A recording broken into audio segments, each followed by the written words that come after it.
more than sustenance, is an emotion, a promise for better nutrition. From humble beginnings with simple grains to leading sustainable agriculture practices, we've evolved, matching the relentless pace of progress. Our commitment shines through to state-of-the-art factories producing 190 plus high-quality products under our flagship brands Sunrich Foods and Good Goodies. Embark on this journey with Unity Foods, where Pakistan's first pizza mill with Swiss technology transforms every grain into the purest flour, fortified with essential nutrients. Sunrich products are more than commodities, they are a commitment to a healthier life. Our fiber-fed flour redefines bread and gut health with twice the fiber content. Our range, including all-purpose flour, semolina, and pizza flour, stands as a testament to excellence. Sunrich Foods elevates rice with grains 2 to 3 times longer, celebrated for their aroma. Good Goodies Factory creates joyous snacks enriched with energics.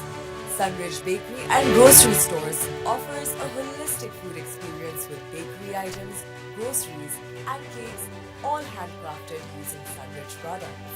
Our edible oil refinery produces... Hello again, ladies and gentlemen.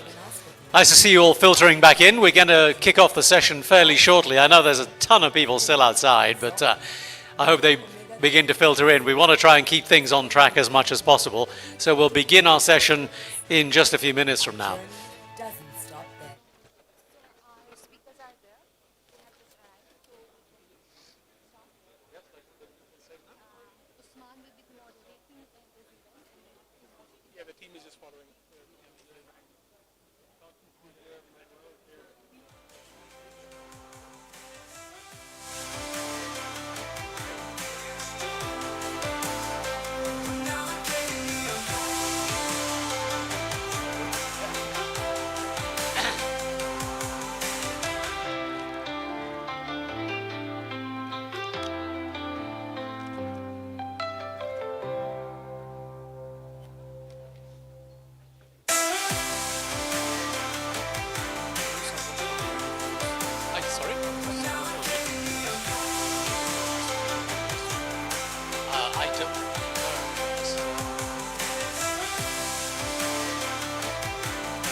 frameworks around startups. I mean, I guess it's not more of a forgotten market, but maybe rural Pakistan, for instance, or women in Pakistan aren't as capable of investors in Pakistan. A lot of the investment in Pakistan startups.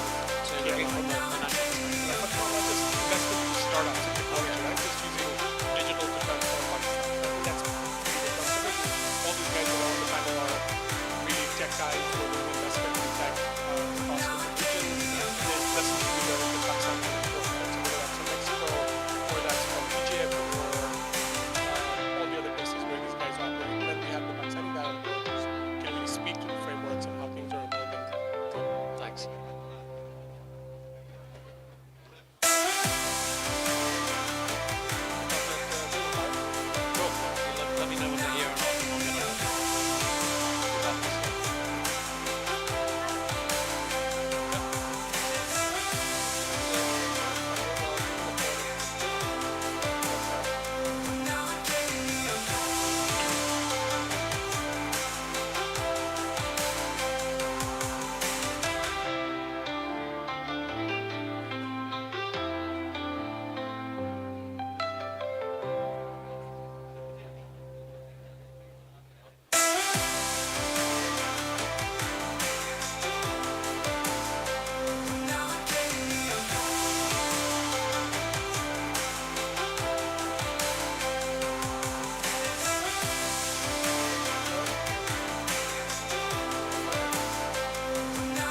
Okay, ladies and gentlemen, welcome back. I hope you had a decent lunch and it wasn't too hurried.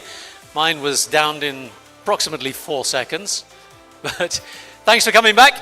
Time to kick off our next session. Let me introduce our panelists for this one. The title of this session is The Rise of Forgotten Markets, Unlocking Hidden Opportunities. We're going to be looking at investing into tech startups in some of the lesser not lesser markets, but markets that perhaps have been overlooked to a certain extent.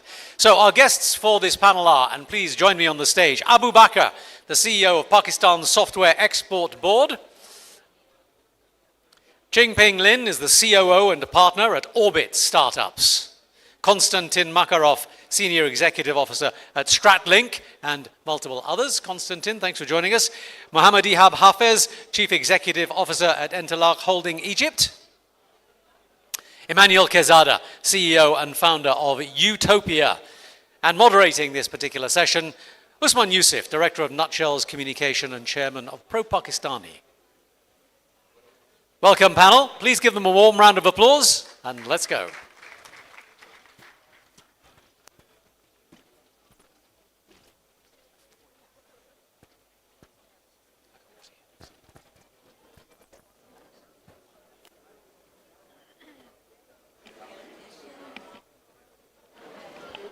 Okay, here we go. Welcome back, everyone. I hope everybody had a lovely lunch.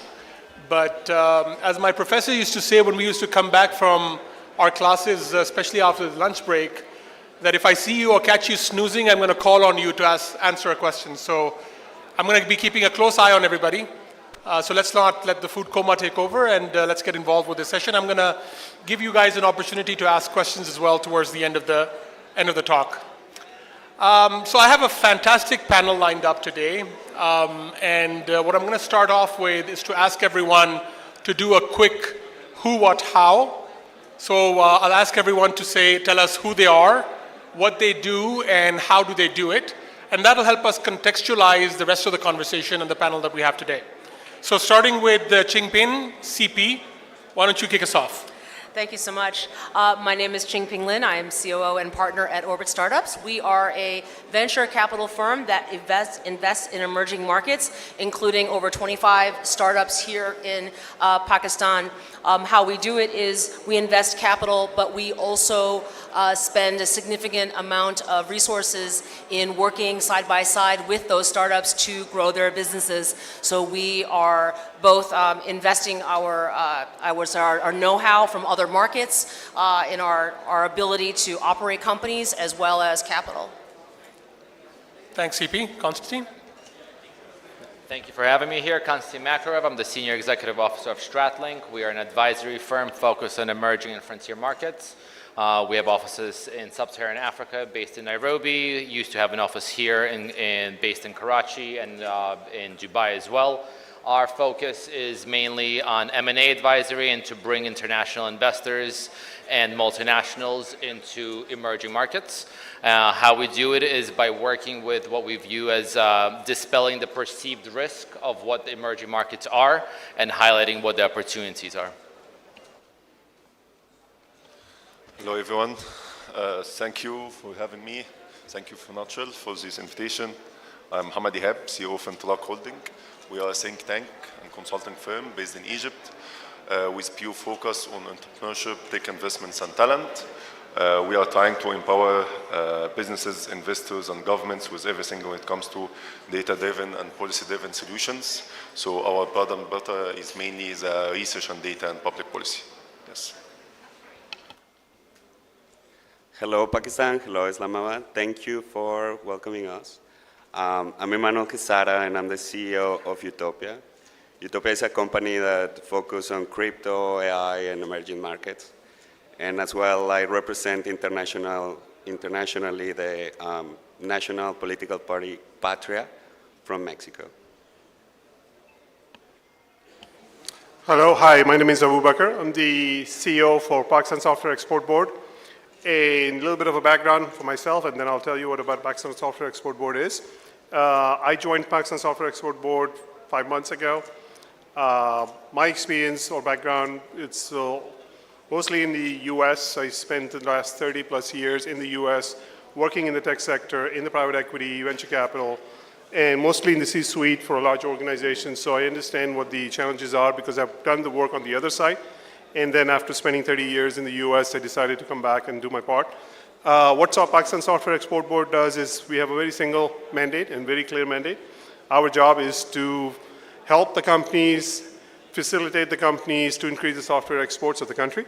And that's a single mandate, and obviously there are many things that we have to do to get this thing done. But a very single and clear mandate is like, how do we help the companies be successful and increase the software exports? We'll take it from after that. Thanks, Abu Bakr.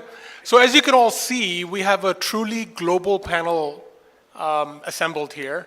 You have representatives from various corners of the earth, but also a mix of public and private as well. So we have Abu Bakr representing the government and or the public sector, and then we have a lot of investors here and people who have gone across various parts of the world doing incredible investments. So there's a lot to learn from this panel.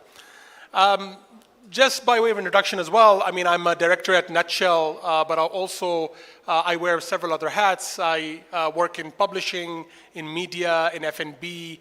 So I myself was also a regional investor, but also what's pertinent for this panel, I run a venture capital firm as well based out of the UAE. So we've been having some great conversations around the startup ecosystem in Pakistan and what more can be done. So I'm going to kick it off with CP because, as she just mentioned to you all, Orbit has over 25 investments in Pakistan and is part of the foundation of Pakistan's sort of startup ecosystem in that not only do they invest in startups, but they also educate and teach startups. And as my friend William Baubeen likes to claim from Orbit, that Orbit has really really sort of gone all the way for Pakistan and really highlighted Pakistan on a global stage. So CP, tell us about what you've been seeing both as Pakistani startups in Pakistan, and if you're looking at the Middle East or the other parts of the world that you invest in, Africa, Southeast Asia, what can Pakistani startups sort of learn from there just on a high level? I'm sure there's a very long conversation, but what are the things that really jump out at you having sort of spent time on the ground in Pakistan? Hello, everybody. What a great question. So the first thing I want to say is that we look for companies who can operate, whether or not they are in Pakistan or in the Middle East, wherever they're coming from. The first thing that we do is look for companies and founders who are able to operate successfully in the markets that they're in. These markets are challenging and have their unique purposes. So in terms of, we look at every individual case and we say, okay, does this person understand their local market? Do they understand how to build trust with their customers? Are they showing proof that they're able to execute? And when we see that, regardless of what markets it is in, then we say, okay, we're going to work with this company. We believe this is something we want to back. And it's okay if that founder doesn't know how to communicate with global investors. We will help with that. But what we know, we need to bring in someone as a founder who actually knows how to work within the communities and the markets that they are working in. So that's kind of how it's not as if we're looking at outside and copying those playbooks. We're looking for someone who has demonstrated they understand the market that they're in and can show traction numbers and can show a business model that works. Yeah, that's great. I think sort of switching to Konstantin from the perspective of finance, operations are a must, absolutely, CP, and you want your founders to be great operators and be able to execute. But if you look at part of that execution is to be able to get the kind of financing that's required to be able to create those opportunities for those startups to be able to leverage sort of the ecosystem to try to create traction for themselves. And I know that Orbit does a good job in trying to sort of seed capital as well and work very early stage. But Konstantin, from your perspective, what are lessons that the Pakistani market can learn in terms of finance and enablement? And how do you compare sort of the structure for financing in Pakistan with Central Asia or the Middle East, where people have had tremendous success in sort of getting startups off the ground that are typically don't usually have securitized collateral? So how do you see this? How do you see financing for the startup ecosystem, and what can we do better in Pakistan as compared to the region? Thanks for the question. So I'll start from a macro level, and then we'll get down to the finances. I think Pakistan has a unique geopolitically and geographically position in the region, which allows a lot of opportunity. What my observation is to focus less on the geopolitics and focus more on the geoeconomics. And I think that would really open the road to open the path towards more investors like Orbit and more investors from the international community to come in to solve some of the funding challenges that we're seeing within the region and specifically in Pakistan. Part of that process, and I'm really glad to see members of the government on the panel, is to start cutting the red tape. To enable that investment to have clarity and for the funding sources to view the country as a destination for capital and to have comfort around that capital working its way through the system to the investments and then returning back with the relevant terms that were attached to that investment coming in. And if we look at, from a global perspective, having spent time in Southeast Asia as well as in Sub-Saharan Africa, we could look at the case of Rwanda and a case of the UAE as good examples of setting up economic free trade zones that are very specific, be it within technology, finance, manufacturing, whatever it may be, and within that economic trade zone, having clarity of process, clarity of benefits, and making it very simple for any investor or operator to come into that free trade zone and to know exactly where and who they need to speak with without having to go to 11 different offices to obtain 30 different stamps.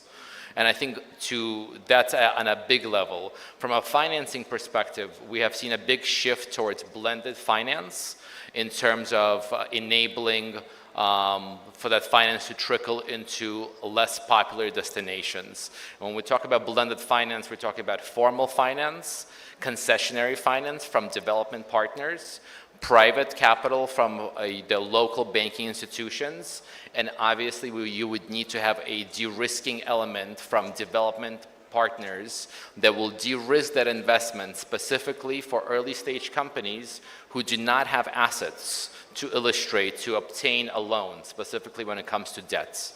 So there needs to be a whole of industry approach towards enabling and distributing the financing options, not just in Karachi, Islamabad, or Lahore, but within the country writ large. And I think that's my time. Oh, that's fantastic. And you brought up a couple of very key points that so I'm going to skip over Ihab and Emmanuel for now, just to bring that to Abubakar. Abubakar, at the risk of, I don't want to make you a punching bag for the stage today, but we want to kind of put you on the spot to answer some of these questions because these concerns are very pertinent and very valid. Constantine raised this issue around red tape, and red tapeism and bureaucracy is a big issue. And simplification of processes and people kind of working together to enable the ecosystem to work. And one of your mandates, Abubakar, is that you want to export Pakistani software abroad and give these software startups, amongst other startups, an ability to showcase on the world stage. So I'm sure you're grappling with a lot of these issues. And we know you've been in the position for 5 months, but we're still going to put you on the spot to say, how are we going to solve this problem? The minister yesterday spoke about ease of doing business and making things simpler. We've also seen that there's these free trade zones or STZAs that have been set up in Pakistan. But a lot of criticism that comes to these STZAs is that, yeah, you put the framework together and there's some property, but really all those processes are still quite cumbersome, quite burdensome, and they don't happen. They're not made for the small guy, they're made for the big guy. So long wind up, but here's your stage. Tell us what you're doing and how you're going to make that better. Abubakar. Sure. I wish I have all the answers for you, and I don't. The reason I'm here is obviously I'm not from the system. I'm from outside the system. And the reason they got me here is because I don't want to be in the system. I want to be the ones who's going to be disrupting the system. So what we are doing and what we can do, obviously we can do a lot. And I think we all know that there is a bureaucratic challenge working in this country. We're literally taking piece by piece is to say, where can we break these down?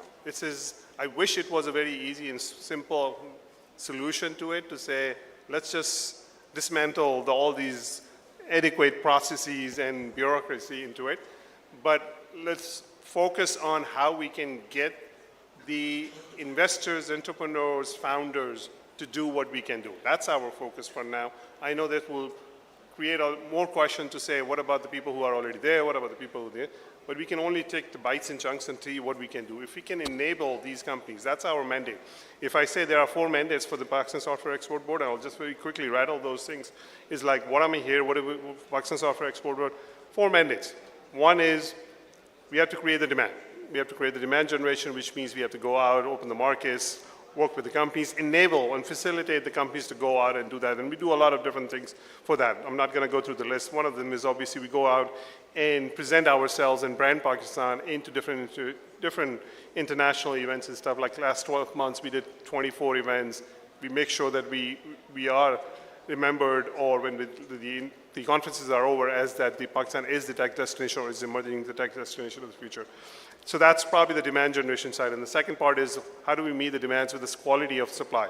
So that's also the mandate of it. It's like, how do we create the supply? We do have abundant, and we use this quite a bit to say, we have abundant of supply of youth. But the question is not the quantity, it's the quality. And I think that's where we are focused on. It's not just the quantity of it, but it's how do we creating quality, which is to the international standards as well as to the local standards. So that's probably the second mandate for us. The number 3, which is important, which is probably what I'm going to get to it, is I lumped it all together under operations, but it's actually much bigger than that. It's your ease of doing business, your taxations, your payments, your remittances, your policies, your interventions. We're doing a lot of these different things. We're working with this. One thing I can tell you from coming outside into it, and is there is no lack of will and intent at this point to make a change. But to actually make a change, it's actually much larger and longer initiative. But there is no lack of intent at this point, and we are going after it.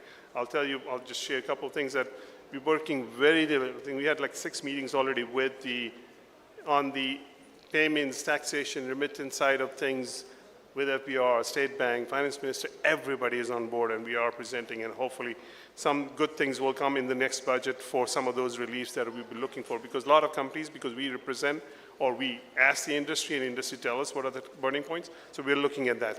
The other point I just want to mention, there is a program that is in the initial stages, has been done multiple times in the past also, is a single window thing. It's like, how do we enable to say anybody who wants to come and go from outside or international investor, how do we go into not 11, hopefully 2 or 3, ideally will be 1, which is what the ideal goal is. How do we enable them to give them this? This is an initiative under BOI. We are helping them also on this one. It's like create this one single window. I think single maybe 1, 2, or 3, but at least have a streamlined process to how an international investor who wants to come and invest, who wants to set up a services company or a product company or anything, how do we do that? So there's a program already done. We are working with few organizations, including SIFCs and everybody else, to create that initiative to do that. So that's the number 3rd mandate. Number 4, which is I think the most important, is we can have the best skill, best labor, best products. One of the big challenges is the branding and the perception of Pakistan. And I think with you, probably if people are following, we are doing a lot of work on that one in the last few months. You probably see a lot of these different international branding initiatives that has been launched. There's so much more to do. We've just basically starting at the very, very step 1 of the probably 50-step process. But we are starting to do that, and then we are looking at what's the return on it. I think yesterday when Minister was here and she mentioned a couple of things, if people were here, they mentioned that every time when we go out, we look at the branding as well as the ROI for it. So every time when we go out there, we spend $1, we expect that we're going to get a $50 back return from a commercial, but also branding and perception of the Pakistan is the most important piece for us. If once you do that, once you get the confidence back in the investors, starts to think come in, and then highlight the success stories. I love to hear and learn more from the orbits that you have invested in 25, what else can we do to help you to make sure that your journey is not just 25, but hopefully 50 and 75 going forward? Great, thank you for that comprehensive response, Abubakar. I'm living in the UAE now for about 22 years, and I've been attending GITEX and some other sort of technology or IT-related events. And Pakistan, and kudos to Tech Destination and PSEB, the last few years has put up a fantastic show and really elevated the positioning of the Pakistani startups or IT companies that are participating. So I've seen some of that firsthand, so that's great, and perception is a really important part of the puzzle, but the rest of the puzzle, which is what Konstantin spoke about and what you're speaking about now, which is putting all of the pieces together with even repatriating profits, remittances, as you mentioned, and getting all the kind of structural support that's required with taxation, et cetera, to be playing in tandem. I think a previous panel talked about a symphony or an orchestra. That's really going to be key, and we need to move beyond the meetings that you've talked about and really start to see the action. So I'm really happy to hear that we will be able to see some positive changes in the next budget along these lines. So we'll hold you to that, because when we call you next time, we'll ask you about what happened. Moving on to Ihab, who has a very interesting experience, of course, from Egypt. Now, for those of you who've been following Egypt, in 2024, Egypt had 1,000 plus startups sort of launch. The startup ecosystem in Egypt is on fire. A lot of the money from the GCC is heading to Egypt. And there's a lot that Pakistan can potentially learn. Now, I'm not saying by any chance that Egypt is sort of a class of its own, but it's ahead in certain cases, and we want to sort of adopt, as the minister said, adopt and adapt those positive things that Egypt is doing. So Ihab, I know that you at Intalaq are doing some really interesting advisory and consultancy work. Please tell us more about what's happening in Egypt and what can Pakistan learn? Yes, Osman, most of your numbers are very good and very right. For the last 5-6 years, the startups in Egypt have deployed around 2 to 3 billion USD in the Egyptian economy as a foreign direct investments. Now, annually, the startup scene is covering around 3 to 4% from the net FDI annually in Egypt. All of these numbers have changed the narrative of the government and the social support to the startup ecosystem. Now we have 3 unicorns. Also, Egypt is now one of the top 4 or 3 in the in the African ecosystem, alongside with Nigeria, Kenya, and South Africa. Also top 3 in the MENA region, alongside with Saudi Arabia and UAE. And if you're asking me, what are, let's say, the fuel after this drive is mainly 3 main pillars. You are saying access to finance, utilizing the talent, and regulatory framework. If we're starting with access to finance, we had 2 very good examples in Egypt. First one is called the MISMEDA, which is a regulatory government entity supporting the SMEs in Egypt. They created fund of funds, getting 50 million USD from the World Bank, and now they are getting another 120 million from the World Bank.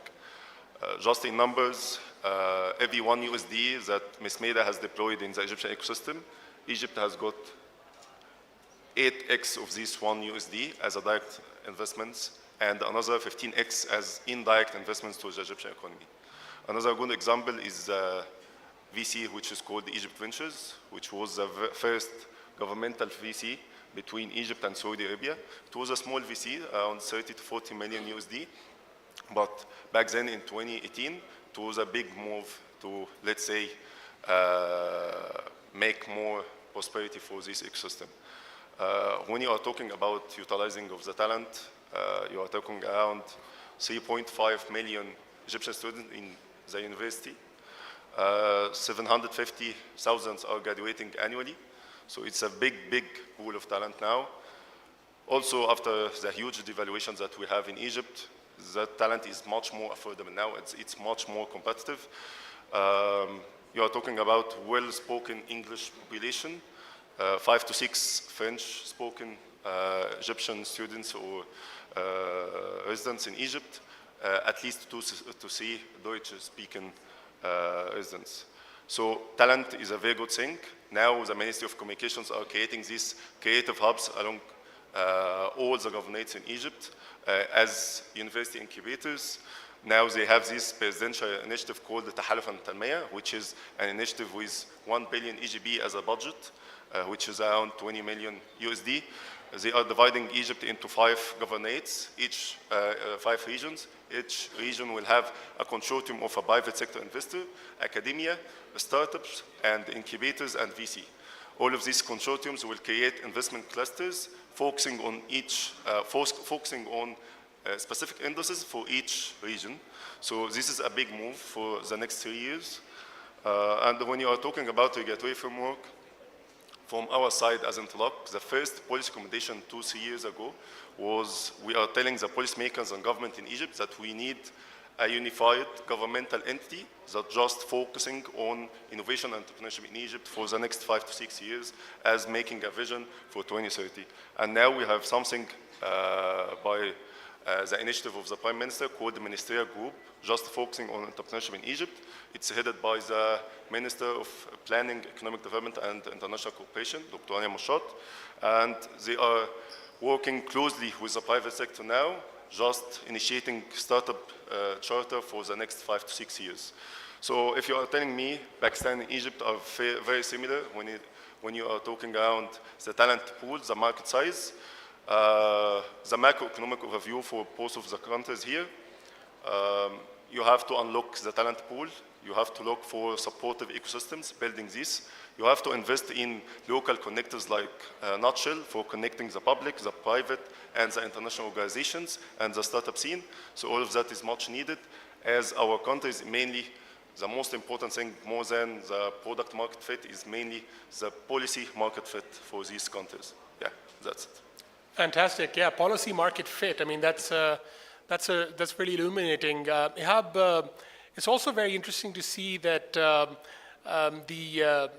the similarities that Pakistan has with Egypt are on multiple levels and multiple dimensions.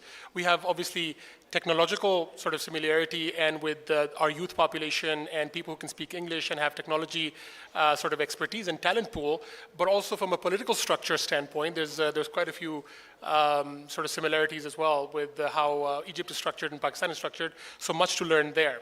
I'm going to throw the ball now to Emmanuel, and thanks, Emmanuel, for representing. Love the Sherwani, looking fantastic. Thank you. So, you have experience at Utopia from perhaps a different part of the world completely, from Mexico. So, moving from our region, broadly speaking, or the Middle East, and then moving all the way to Mexico. You've been doing a lot of work with young people, especially, and with crypto and blockchain. And Pakistan, we keep talking about, has this massive youth bulge. And we keep talking about that as an asset, but naturally, that asset can become a liability and can become a big challenge and problem for the country. What opportunities are there for the young people of Pakistan, especially with crypto and Web 3.0? And what do you see is something that we should be really focusing on that we're not in perhaps the way that we should be? So tell us more about what Utopia is doing and what Pakistan can learn from there. Sure. So where do we start? Okay. So right now we're living in an era where the digital economy is present in our life. Like everyone right now have a cell phone in their pocket, right? Actually, some of you are watching your cell phone right now. Naughty boys. So, the most important thing to acknowledge is that the digital economy is present into everyone's life, and the people that are going to modify the society in the future is the youth. So those are two facts. The future belongs to the youth, and right now we live in a digital era, right? Now, taking those factual facts, we can come into the conclusion that if the youth is not educated into the digital economy, you're going to have a failing society. And this is what I see in Pakistan. I see that Pakistan has the hunger for prosperity. Pakistan has the passion. They have the people.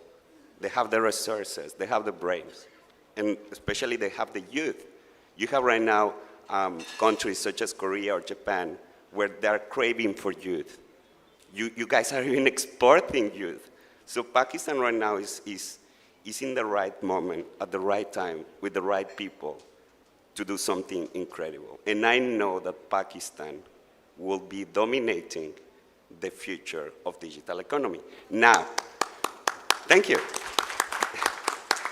Now, how are you guys going to do that? You need to accelerate, you need to move fast. You guys cannot wait any longer. You guys created a Pakistani crypto council last week. It's a little bit late. Yeah, Dubai did it like 3 years ago. So we need to hurry up. And as soon as you guys have the passion, have the energy, and have the strength that you've been having for the last years, I know that you guys will be capable to dominate this society. Well, that good? Yeah, good. Thanks a lot. It's really lovely because sometimes when you're sort of in Pakistan or you're looking at this Pakistani sort of ecosystem from the inside, you don't sometimes realize all the great opportunity you have. So you have somebody who comes from outside, looks at it from a fresh lens and reminds you at times that there's some really great things that we have going for ourselves. And we really need to move fast, right? Because the world will leave us behind if we don't move fast. CP, coming back to you, venture is usually a long-term return process, right? It's like planting a tree. You don't get the shade right away. It takes time, or it's like an olive tree. It takes time to fruit, right? So with venture especially and looking at sort of the long horizons of investment, Pakistan's also a tough market. It's not easy. And I know that you love working in the tougher markets. You don't want the easy ride, right? So what are things that could perhaps, as we've talked about in a break previously, reduce suffering for the startups in Pakistan and improve the kind of returns? And Abu Bakr has given you an invitation to let him know, just sort of as a follow-up, I mean, you can extend the answer. What can the government do to improve the investments that you have in the 25 startups? So have at it, tell him what he needs to do better, right? Go for it. I will do so, and this is to my colleague, as well as to everybody and esteemed colleagues in the room. 3 things, everybody. 1, yes, reduce the friction for moving capital in and out of the country. The way these deals are structured, the holdcos are outside the country, the opcos are inside the country doing the business here. We have to have an easier way to move the money inside and out. Okay, that's how currently it is structured, and that is the preferred way of doing business and structuring these deals. The second thing is make it easier for your startups to raise debt financing. Okay, it is very challenging with the current banking rules to raise debt because of collateral rules and mindset towards more traditional debt financing structures. Okay. It is not, I think, a preferred road for banks to lend to small businesses and to startups for various reasons. And I think that our esteemed colleagues in this room might be able to have some influence in that direction, I hope. And the third thing is, I know that Pakistan is committed to startup and innovation. There are many programs out there already that are in the works. I believe that we spoke to a few to do matching, to do other types of programs that are to encourage venture capital to come in. All I can say is to echo my other colleagues, Emmanuel and Constantine, let's turn those on. I know that they're in the works. I hear from the ecosystem that they are ready to go, but I think that we still need to turn them on. So let's do that. So if these 3 things could come into fruition in the near term, that would be a great help to certainly the startups that we have invested in, but all future startups.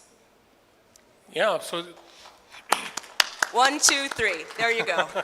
yeah, keeping it simple there. Abu Bakr, what would be your feedback to what CP is saying, and how do you think we can make these things happen? I think I'll just say that this is exactly the stuff that I would add your name to the same things that we have been working. I wish we had some finance and state banks and those pieces in these things, because there's obviously those are the ones that has the keys to this, but obviously these are exactly the same advocacy that we are doing. As I said before, the ease of operation, the remittance, the payments, the taxation, these are the big hurdles for growth. And I hope that we have made a lot of progress on that, and hopefully this is a process that in the next budget we should see some relief there. Right. Konstantin, we were talking about, going back to your recommendation, blended finance. You talked about blending concessionary finance with private capital. I want you to sort of give us some concrete examples of you seeing this happen. You do a lot of work in the Middle East and in Africa. There's some fantastic work going on in those sectors, not just in logistics or e-commerce, but in other sectors of the country and other sort of areas of growth as well. So give us a little bit sort of concrete examples so that can really drive home how this can really happen and what you've seen succeed in parts of the world that you're working in. Sure. Thanks for that.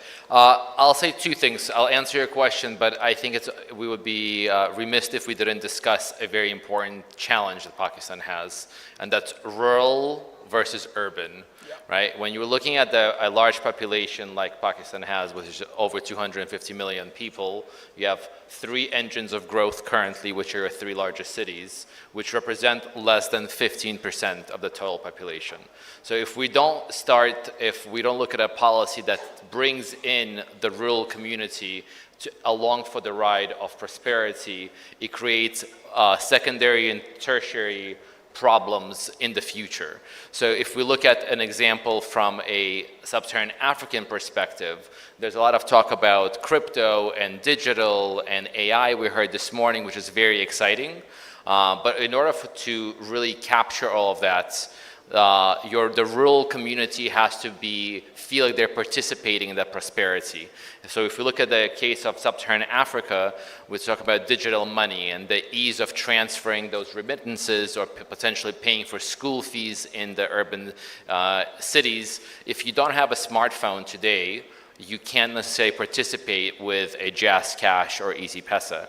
Well, if you look at the African example, you're able to pay, be it with MTN mobile money or with M-Pesa, both on a smartphone using the digital interface or USSD, which is very simple, your simple Nokia phone with just the digits. But that enables the rural community to feel banked and to participate in the economy. So I just wanted to throw it out there in terms of having a large population is a blessing, but if it's not managed appropriately, it can become a challenge. And secondly, as an example, if we look at somebody like One Acre Fund out of East Africa, what One Acre does is they work with farmers and they provide farmers everything in one package. They provide the seeds, they provide the fertilizer, and they provide the training as part of one program where those farmers, the smallholder farmers, can increase their yields, which by increase the money that they make, which then increase the education, since most of that money goes back into the family and into their land. So I think this wholesale solutions that are utilitarian in nature, that we're not trying to solve the biggest problems right away, where we look at the root cause and kind of the bottom of the pyramid problems. How do we move people from subsistence living into at least the lower class? And I think that's really where some of the solutions that we have seen work in sub-Saharan Africa that were successful really took a utilitarian approach to those problems and packaged it in a simple to deliver program. Yeah, I think you've really shed or you've shown the light on a very important aspect, which is balancing the rural and the urban. Ihab, I think I wanted to also sort of bring you into this particular thread as well, because a lot of the VC cash that goes into Egypt ends up in Cairo. So 85% of the money that's sort of raised, and you talked about a lot of sort of capital coming into the country as foreign direct investment, most of that goes into Cairo. We have KLI, you have Cairo. So, how is Egypt managing this sort of dissonance or this kind of a gap between the rural and the urban? What lessons would you think that we could learn in that regard, and what can be done to make sure you don't have that sort of divide with the rural people being left behind? Because you're right, Konstantin, it's not just a problem of the future, it's a problem of today for Pakistan. Because we have problems outside of, in some of our provinces with this kind of disparity, economic disparity. So it's something that we need to really look at seriously. Ihab? Yes, it's the same problem exactly, as you mentioned.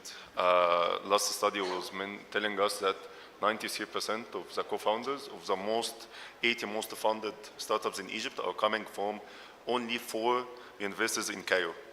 So that's purely showing the problems that we are having in Egypt. Inclusion is a big thing that will, let's say, change everything in the startup scene in Egypt. Inclusion, if it is geographical inclusion or social inclusion. So if you are telling me also what is social inclusion when it comes to Egypt, only we are having now 12% of our startups as co-led by women. And if you are talking about the investments, it's only 1.2% of these investments are being directed to women. So it's only around 10x that should be. What we are doing now, the government is creating these hubs in all the governorates. They are trying to, let's say, doing the digital inclusion for all these governorates, because one of these problems is mainly the digital infrastructure that's not reaching these governorates or cities. Also, the international organizations now are paying more attention to Upper Egypt, which you are having a big pool of talent, but at the same time, they are very far away from any digital infrastructure. We are working now with GIZ on a big scale project on agritech in Upper Egypt. And if you are telling me what are the insights that we are getting from these focus groups, that there is innovation there, but they don't have the enough resources. So we don't have to bring them to the resources that we have in Cairo, but we have to bring the resources to them. That's what the government and the private sector is doing now in Egypt. If you are telling me, let's say, how you can advocate that to the government or private sector, there is a very good metric for, let's say, the social inclusion thing. World Bank has issued something on Egypt that if you are boosting the women labor force by at least 10%, you are getting up to 34% increase to the Egyptian GDP by 2030. So this is the signs that the government and private sector want to know in order to support these ecosystems. Yeah. Thanks, Ihab. Like you said, there's a lot of similarities, and therefore there's the opportunity to learn a lot of lessons. So it's very heartening to hear that the government's really focused on trying to sort of spread the prosperity outside of Cairo, and that's really what we need to do as well, spread that prosperity across the country and raise the levels of people from poverty to at least lower income, as Constantine pointed out. Emmanuel, I want to sort of ask the last question, then I want to throw it open to the audience to see if we can get some audience questions in as well. So, you do a lot of your work in Web3, in crypto, and blockchain, but I understand that you have an employee in ISLAMABAD in Pakistan as well. I'd be very curious to know, how did that happen? How did you end up here? And if it was up to you, what would you want to be able to do in Pakistan, or what would you want to be made easier in Pakistan for you to do as someone coming from a completely different part of the world, but landing in Pakistan to leverage talent in Pakistan? So, I wasn't expecting that question, by the way. Okay, so, so quick story. 5 years ago, I funded my company. I had the dream to provide financial tools to kids and keep them safe in a safe environment on the Web3, because Web3 and crypto, besides the animals and the funny coins, as well they have some utility. And the kids, I believe that we can create some financial tools for the kids, right? So I hired this Pakistani guy. His name is Sohaib. He's here in the audience.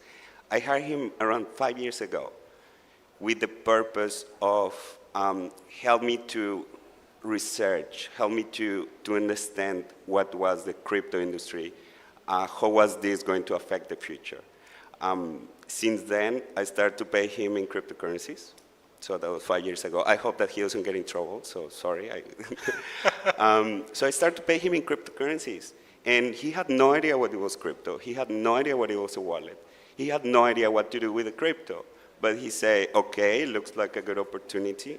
And until now, for almost 5 years, he's been receiving on a monthly basis a salary in cryptocurrencies. Now, that sounds amazing until I start to ask what is the issues, like how do you feel, like what is happening? This was yesterday. Then I came into this surprise fact that he is paying a 15% income tax, capital gain tax, sorry, 15% on every salary. And then I'm like, okay, so I'm actually making you lose money, so apologize. And he said, yeah, but I didn't want it to mention before, right? So I felt quite bad, and then I started learning more, and then I realized that actually remittances, they don't have capital gain tax. So if I'm going to send him from dollars to rupees, he's going to receive it without a tax, but if I pay him from crypto to his wallet, he's going to report a 15%. So that was maybe the most, if you guys can heal that problem fast, I'm really sure that Pakistan will be keeping more money inside and will be exporting more knowledge outside. Thanks, Emmanuel. You know, we've just created the Crypto Council in Pakistan, so it seems as though there's going to be some activity around sort of regularizing crypto payments and creating that regulatory framework that has perhaps not been as spelled out. But you know what, I find that some people in Pakistan, I mean, we tend to perhaps not give due credit to the hustle of the Pakistani people. I was sitting with a friend in a cab, and that friend of mine went on to a different location, but we were talking about crypto. I got off, and this was a Pakistani cab driver in Dubai. I got off, and he says to my friend, I have a crypto wallet too, and I'm holding Bitcoin and Ethereum. And even at his very sort of humble or modest sort of salary, he had a crypto wallet, and he's like, this is something that we all do. So this is, you know, people will adapt and they will learn, especially if the economic incentive is there, and they'll adapt technology like never before. Growing up, I would never have imagined that my butcher, for instance, or my gardener would be, you know, working on a smartphone and be very, very adept with apps. But you know, people will learn just as little babies do. So absolutely, the opportunity is there, and we need to unlock that. One final word from CP, and then questions in the audience. Thanks for giving me a couple more seconds. You know, I gave you 1, 2, 3 because many good things come in threes, but I wanted to put a fourth idea out there.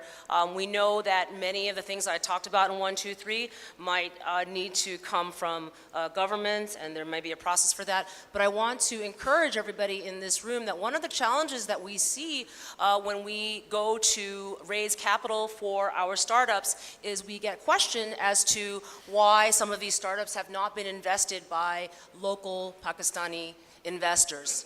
That is to say, what is the faith level of the local money in these startups such that they should have faith to put in their own money. So one thing I really want to challenge everybody here in the room in terms of encouraging the growth of the startup ecosystem and helping startups is to invest locally, to invest in these startups, to look for ways to help these startups right here. And to put money into your startups. So yeah, put your money where your mouth is, right? So you show the faith and have skin in the game, and the rest of the money will follow. So I hope everybody takes this prescription as well. Questions from the audience for this panel? Anyone? Okay, we have one over there. Please introduce yourself briefly, and then keep the question short. If you can, please, go ahead.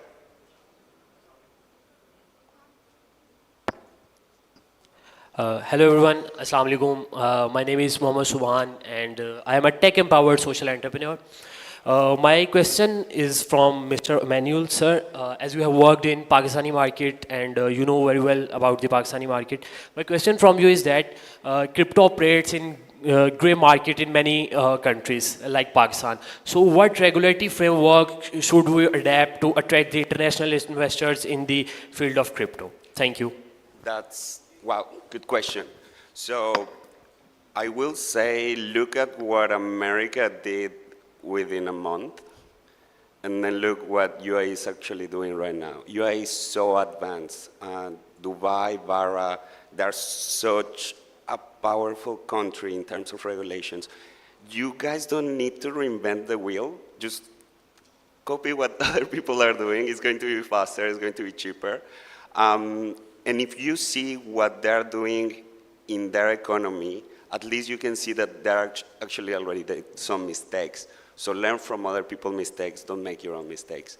And as I will say that you guys are going in the right path.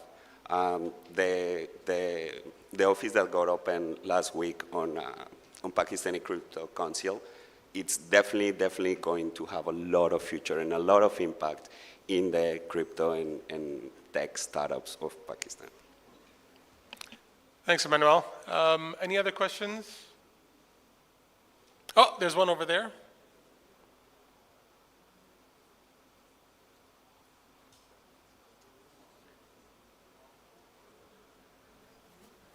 Yes, hello. My name is Hamim Ahmed. I'm the GM of Tech GIS. And what we do is really, we're pioneering change in AI development, software development, and remote sensing GIS. My concern is really with the youth. Okay, we have a huge amount of youth, but the problem being is that how do we socially engineer change and the aspect of critical thinking for everyone so that the youth is more driven to this AI future? Because nowadays I feel like having a huge labor force is not really an asset anymore because AI and robots and everything are able to take care of that. So what we really need is youth with critical thinking and problem-solving skills to leverage these technologies to expand really good solutions. So how would you guys suggest that we go forth in socially engineering this change? Thank you. He should be here. He Yeah. should be here. Yeah, fantastic. It was really on point. Can we clap the hands for this amazing entrepreneur? Thank you for that lovely question. If I can have Constantine and Abu Bakr speak to this to get both an international and local perspective. Constantine, why don't you go first? I mean, what an excellent question. And if I had an answer, I would probably be running for office somewhere. But kidding all jokes aside, this is something that I've been speaking about for the last few years, where having a large youth force is something that could be a huge opportunity or can be a really large challenge. Because the last thing that any government wants is a high unemployment rate amongst its youth. Because that will not, from a social stability perspective and a social fabric, that would really place a challenge. What I would advocate for and would love to hear what the government of Pakistan is doing is not only having your university education, but having technical schools that will provide the necessary skill set for the youth. So it's not all about AI, which is very exciting and new and everybody wants to get into it. Somebody will still have to be a welder, somebody has to put up the buildings, and somebody has to maintain the physical infrastructure for the warehouses and the data centers. You do not need a master's degree for any of these jobs, but they're all well-paying jobs, provide employment stability, and involve the youth within the economic journey for any country. So I would say technical schools is something that I usually advocate for, specifically within large countries with large populations. That's not to say that universities should not be funded. I think this is a concurrent effort where you continue to fund your universities to have the best, the brightest, while also continuing to fund practical, technical institutions to provide technical skills to a larger workforce. Abu Bakr? Yeah, no, first comment, brilliant question. I think the whole world is grappling with it. So to be honest, it's not just us. I don't think anybody has the exact answer, but what we're doing, what we have been talking about this thing is more from a short-term, mid-term, long-term way, because I think the short-term way is to reskill, upskill your resources, but I think the right answer to that is how do we incorporate the new things into the curriculums of this? We had a meeting yesterday with the PM also on that we have to install this thing right from, we called it from grade 6, but there could be some things that can be done before grade 6 also. But how do we instill these things so from a long-term sustainability, we are ready when the next thing is. But it's again, we cannot wait for another 10 years to be ready for it. So we have to do a short-term thing, which is more of the scaling and upskilling thing, which is what we are focusing on right now. But at the same time, we're also looking at it from a long-term side. How do we get into where the people, when the graduates are coming out, they're ready for the new labor market? Absolutely. Well, thank you very much, panel, for a fantastic conversation. Thank you for the audience, especially for the questions that we got. We're out of time now, and we want to move to the next session, but I really am very grateful to all of you for taking out time, for traveling to Pakistan, and for you, Abubakar, for leaving the US behind, spending 30 years in the private sector, coming back to give back to the country and making the positive changes. As long as there's will and there's effort and there's execution behind it, great things can happen, because Pakistan is a lovely country that has great potential that's being perhaps not being squandered, to be honest. So there's a lot that we can do to sort of capture the opportunity before it flies by, and it has to be quick. We can't keep resting on our laurels. Thank you very much, everyone, and that concludes this session.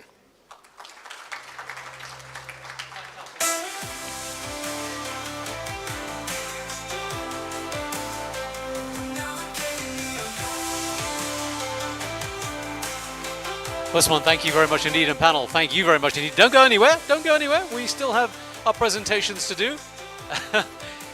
We're gonna give you the souvenir of our gratefulness on this show. Jimmy Nguyen, please join us to do those presentations. Also onto the stage, please, if you were General Shahzad Naeem Khan, Saeed Zulfikar Ali, Farina Mazhar, and Amir Shahzad. Please join Jimmy on the stage. Let's have a formal presentation ceremony and picture session.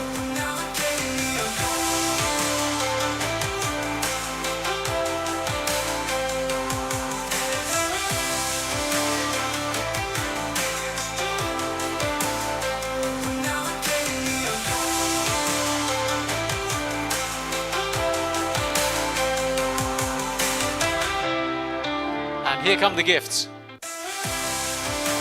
Jimmy, if you would make the first presentation, if you would, to Abu Bakr.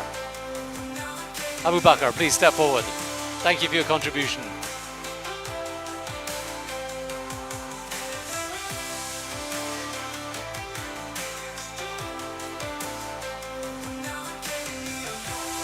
Fantastic. CP Lin, why don't you step forward? CP?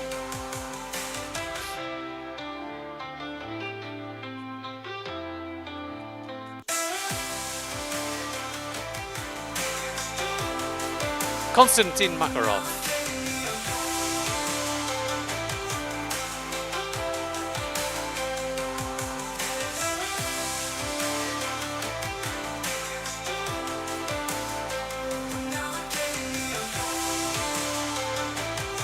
Okay.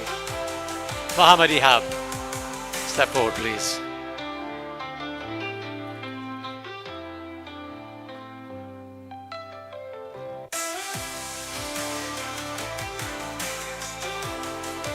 Emmanuel Quezada.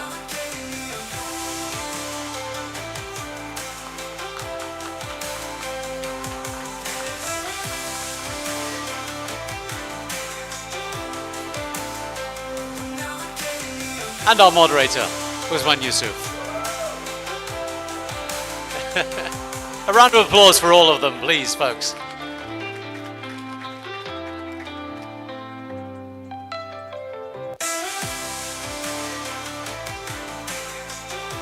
If you could just scrunch up a bit closer together so we can get you all in the photo, that'd be fantastic.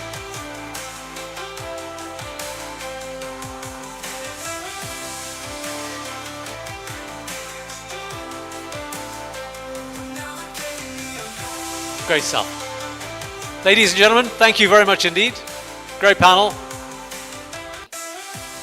And folks, we're moving on to the final quarter of the entire Leaders in Islamabad Business Summit 2025, and in many ways the most important quarter. Our closing sessions are going to address the big questions head on. That's a tall order to fill, but I know that our next panel will do exactly that. The subject of our next panel is a dialogue on Pakistan's economy and business climate, asking the question, is Pakistan ready for a turnaround? A question that I think a lot of people have been asking and are interested to hear the answer to. So let me invite our panelists onto the stage for this one. Mohammed Asfar Ahsan, Pakistan's former Minister for Investment, and of course, one of our gracious hosts. Asfar, please. Dr. Amjad Waheed is the Chief Executive Officer of NBP Funds. Please join us on the stage. Ali Khizar is the Director of Research at Business Recorder. And our moderator, once again, for this panel, Sajid Aslam, a partner at Spectrico. Welcome back, Sajid. Nice to see you again. And have a great panel, folks. Please give them a warm welcome, ladies and gentlemen. Is Pakistan's economy ready for a turnaround?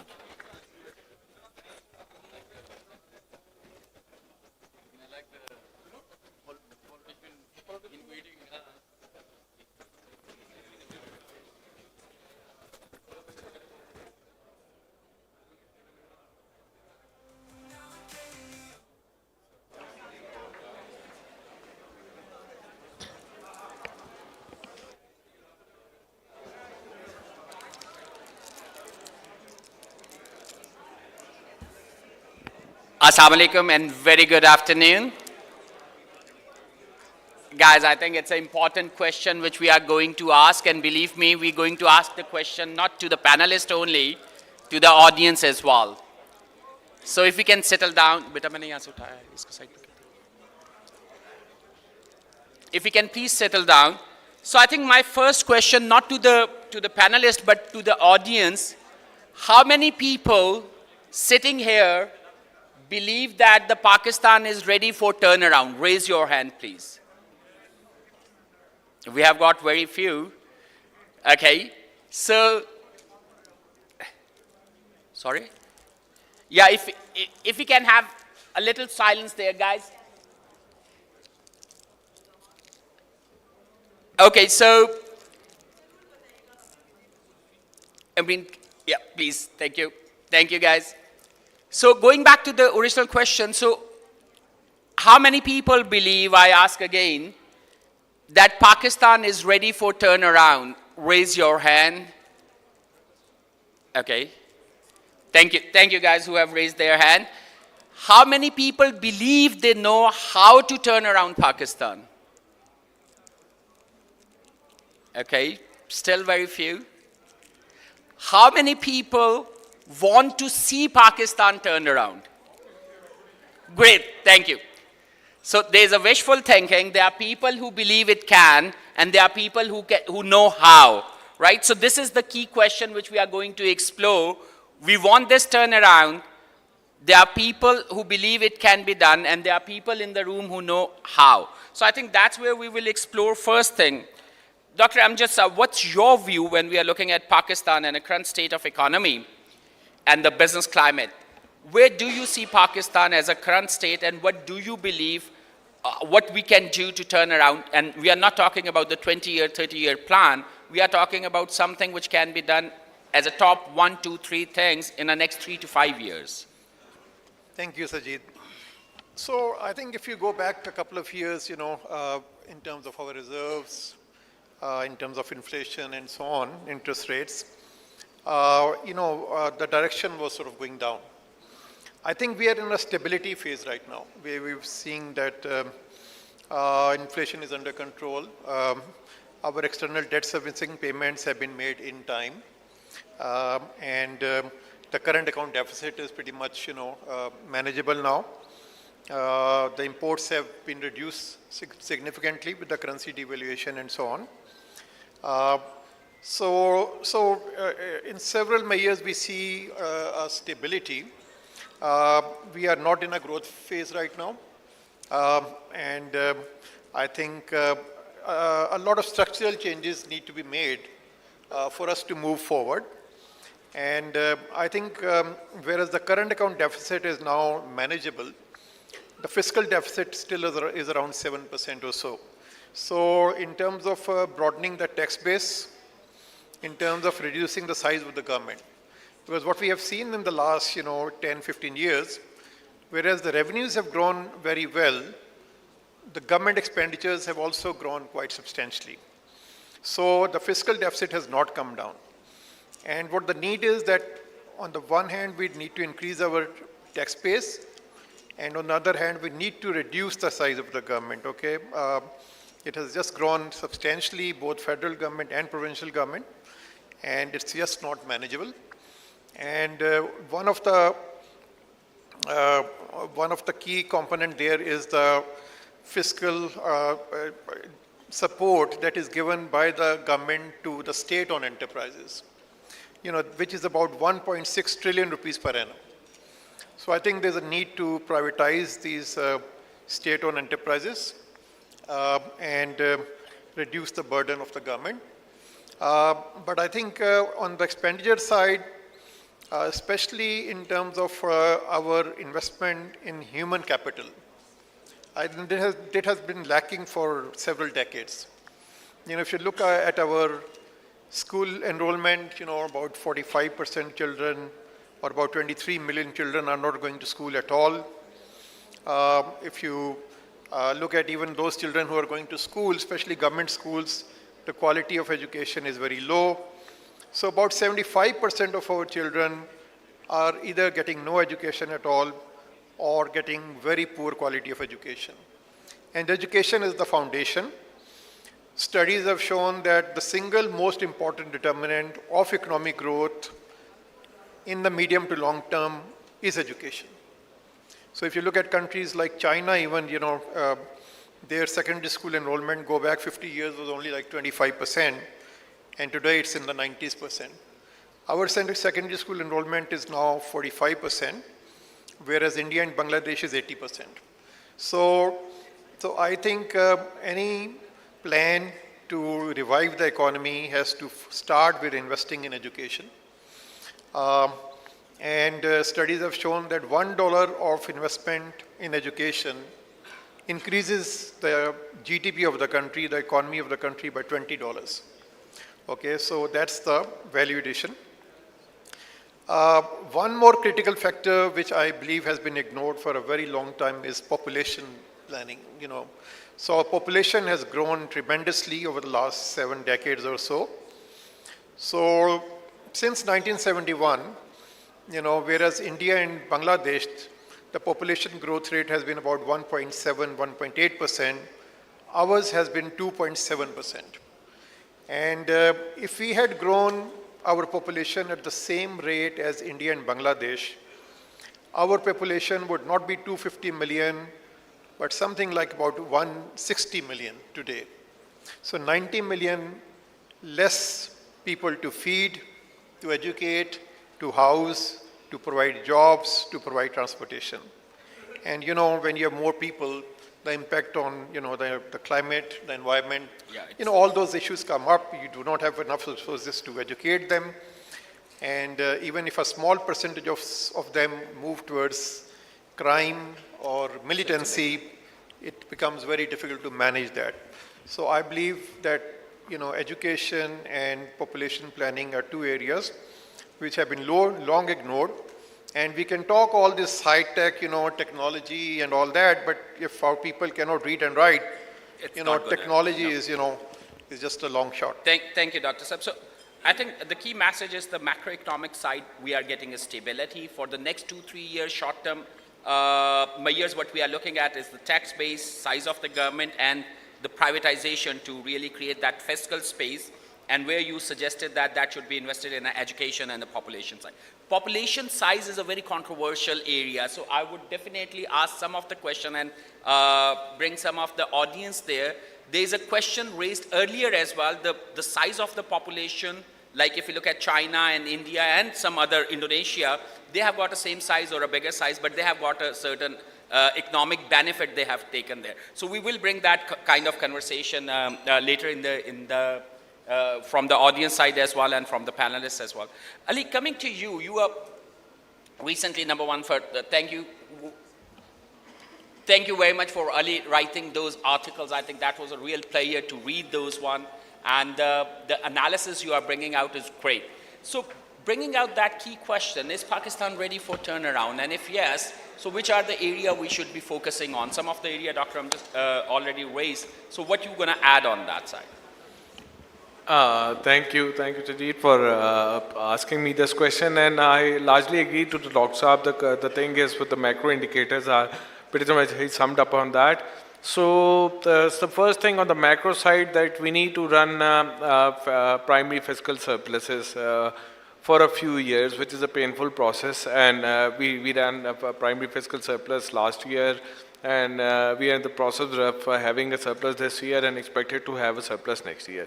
So because of that, we are having current account surplus, and right now the current account surplus for the March is posted at $1.2 billion. So that's there. Like so you got the numbers right, and that way your inflation is down to 0.7% lately, and so the numbers are there, and they're telling you a story that the painful process of fiscal consolidation is having an impact on the macro indicators. But the problem is, what fiscal measures are we taking to do so? We are taxing heavily, and we are taxing heavily a very small, pool of people or companies who are paying that, and it's a top rate at that. So that is not sustainable. So the informality is increasing. So the high taxes with low enforcement is a recipe for informal economy to grow, and that's what's happening in the past couple of years as well. So we need to change, we need to alter that, and running primary surplus is something important, but how to generate the revenues, that's a question. Expenditure, I mean, we have so much inefficient expenditure, but still our expenditure is not that high. So we need to figure out that puzzle as well, and how to broaden the tax net. And we've been listening to for the past 20-30 years, that's not happening. And somehow this is there. But that's a macro story, that's a boring story. That's a story we've been hearing all that. And the population story and everything, we've been hearing all that. What important thing is this, that Pakistan has missed the boat of the globalization, the global value chains development, and this whole what happened in the past 40-50 years. We've seen the rise of the East, we have seen the rise of the ASEAN countries, we have seen the rise, lately the rise of Vietnam and India and other countries, and Bangladesh to an extent, where they become part of the global value chains, and they're serving to the consumers of the first world, or the developed world. And that somehow Pakistan missed that, and no matter how much we work on, we couldn't catch up because there's so much to cover. But that world is changing. That world is changing, and America is accelerating the change under the Trump administration, and the tariffs and all that. What the fiasco we've been hearing about, that's moving away from this globalization to the bilateral relationship and inward looking on that.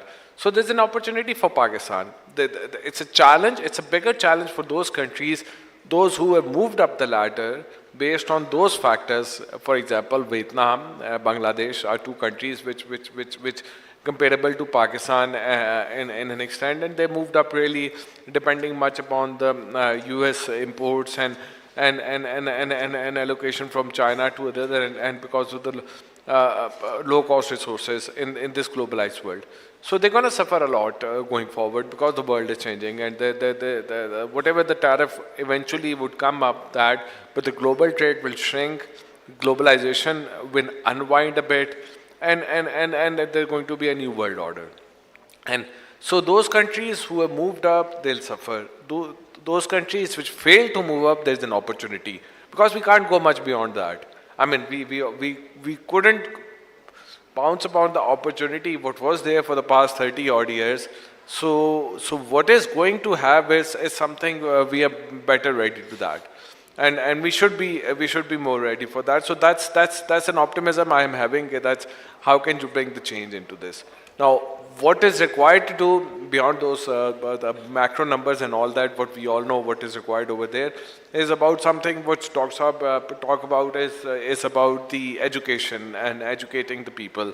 So, I mean, we know that we have like maybe 26 million kids out of the school.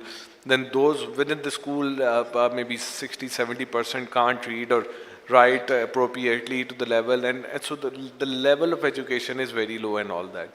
And somehow we missed the boat on educating from the traditional ways. And those traditional ways are changing as well.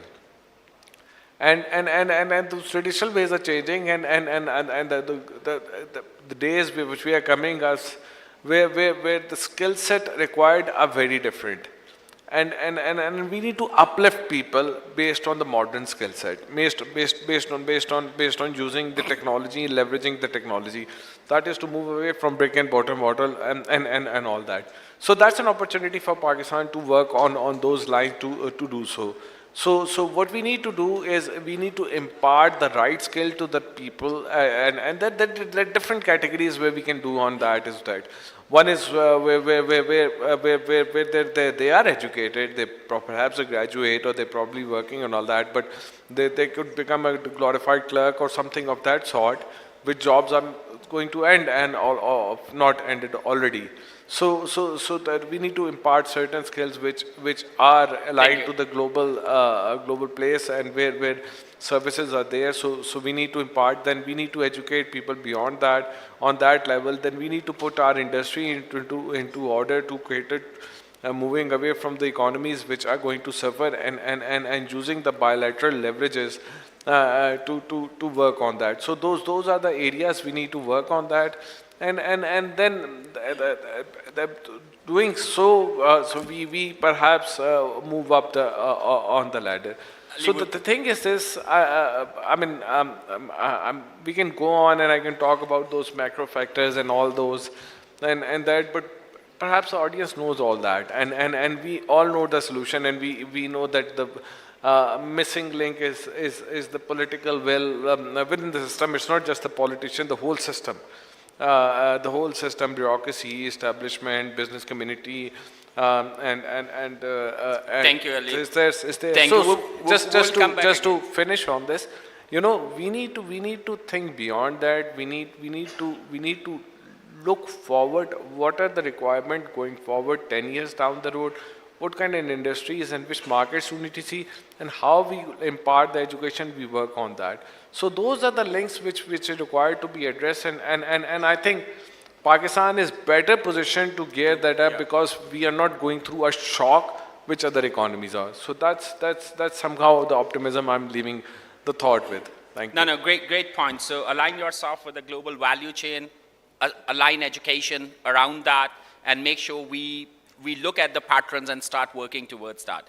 And that brings us back to the very interesting question. To do that, we need investments, right? And I think one of a credit which we always give to us for the narrative these conferences and us for personally started building, we are seeing that being used in a different political and business environments at a different level. One thing which I think came out very, very strong is the term existing investor, domestic investor, what we are doing with the existing and domestic investor. And in a previous session, CP also raised the same point. When we look at the startup from Pakistan, we look at how the local and domestic investors are interacting with them in terms of business and investment side, and that's bring the confidence to attract FDI. So as for that, bring me back to the question which Amjad Saab raised, that if we get a fiscal space and invest in education, and Ali further elaborated that, align ourselves with the global value chain and then align our education, and all these things require investment. So how do you see the current state of investment, number one? What are the key opportunity exist out there, and specifically what is the opportunity exist for Pakistan to become a part of the regional play with Middle East, with China? How you see that, and specifically with Saudi? Thank you, Sajid. Thank you for inviting me here. One thing is very consistent, my views on the investment landscape. Since last 3 years, I am saying 100% same story. And the scenario is also same. But actually, in my personal opinion, the scenario is not same in the last 3 years, but scenario is same since last overall 25 years. So there are two different tenures. One is from 1988 to 1999, where we experienced two governments each of PPP and PMLN. And one tenure is between 1999 till today, where we experienced one government each of PPP, PMLN and PTI, and also one military-led government by General Musharraf, as well as 4 caretaker governments. So this is the another government of PDM, this is PDM 2. So in the last 37 years, from 1988 till today, 2025, Pakistan attracted $57 billion net FDI, which is actually per annum $1.55 billion. From 88 to 1999, we attracted only $5.4 billion, which is nothing for a country like Pakistan. So this was nothing, but from 1999 till today, we attracted around 51 point something billion dollar. So this is around $2 billion per annum. And this is our story since long, except 2006 and 7, where we attracted 5.3 and 5.4 billion dollars per annum. We attracted $2.8 billion in 2017-18, where Shahid Haqqan Abbasi was the Prime Minister. Otherwise, throughout all these 25 years, we are around 1.9 to 2.1. And this year also, we are around 1.6, 1.765 billion dollar. So by the end of this fiscal year, I'm expecting the number will be around 2.1, 2.2. So this is our story since last 37 years. So this is my point number 1.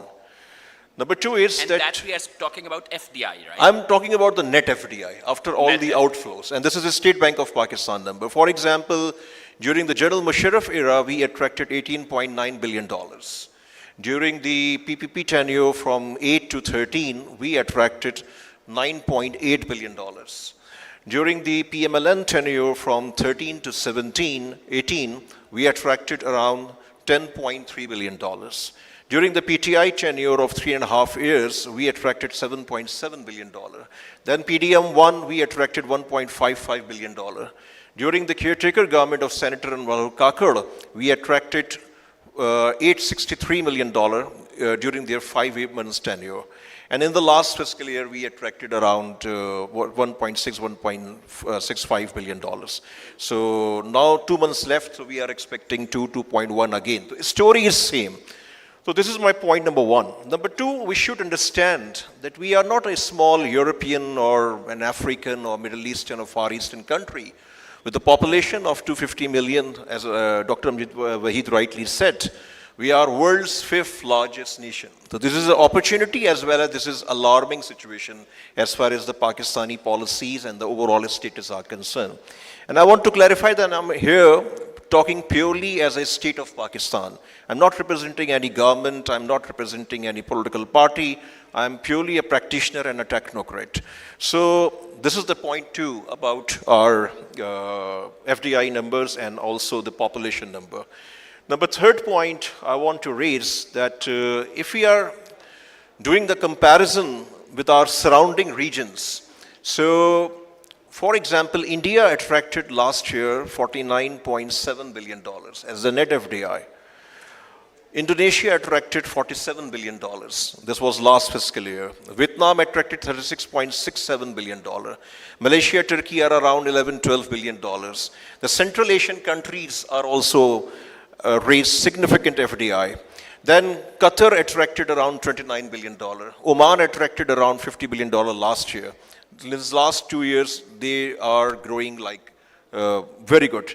And then in the last fiscal year, 8 African countries' FDI numbers were better than us, including the Mozambique, Nairobi, Namibia, Somalia, Congo. So this is our status, and here is the point, if we are talking about the data, that the performance of almost all the governments, whether the military government, whether the civilian governments, the per annum FDI number is similar if we are talking about the tenure of one government.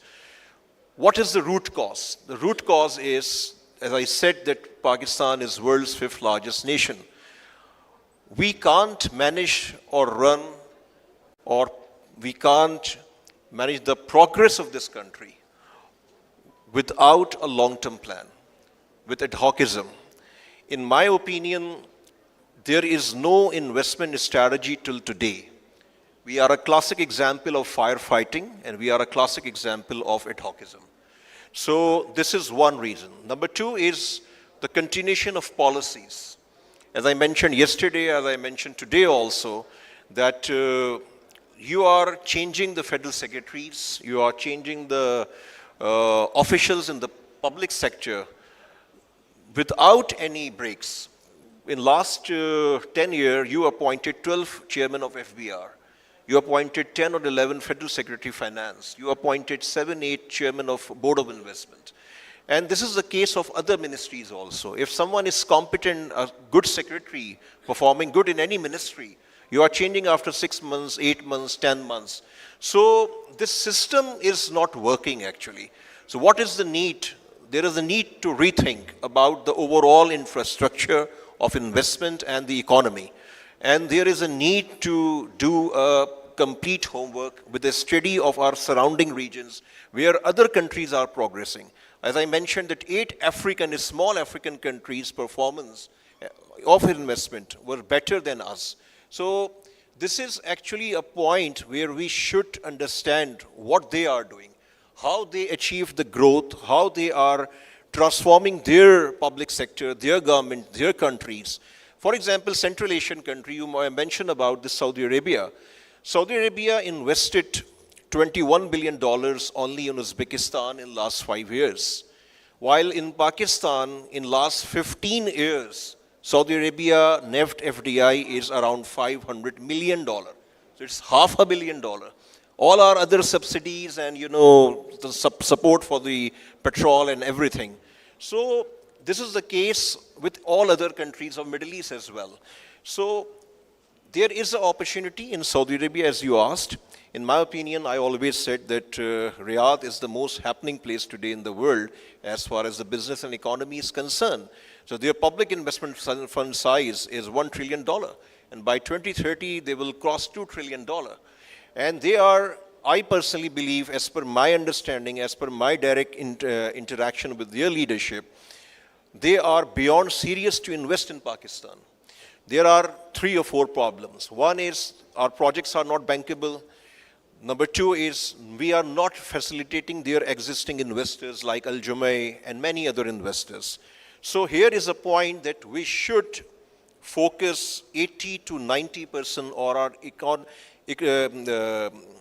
existing investors. This includes your foreign investors already invested in Pakistan and also your Pakistani investors, the big boys, the medium-sized investors, and also the SMEs. Because if we are evaluating the top 10, top 15 FDI countries globally in last 10, 15, 20 years, one thing is uniform, one thing is common, that their existing investors created wealth, their existing investors are happy, and second stage is always to attract the FDI, to do the JVs and do the collaborations. So our need is I must say that there is a realization. In last 2-3 months, I am listening to the Prime Minister, SIFC officials, many other ministers. They all are emphasizing to support the existing investors. They all are saying one thing, that we should focus on our existing investors. They all are focusing that the private sector should lead the B2B movement. But there is a need to implement all these policies in a letter and a spirit.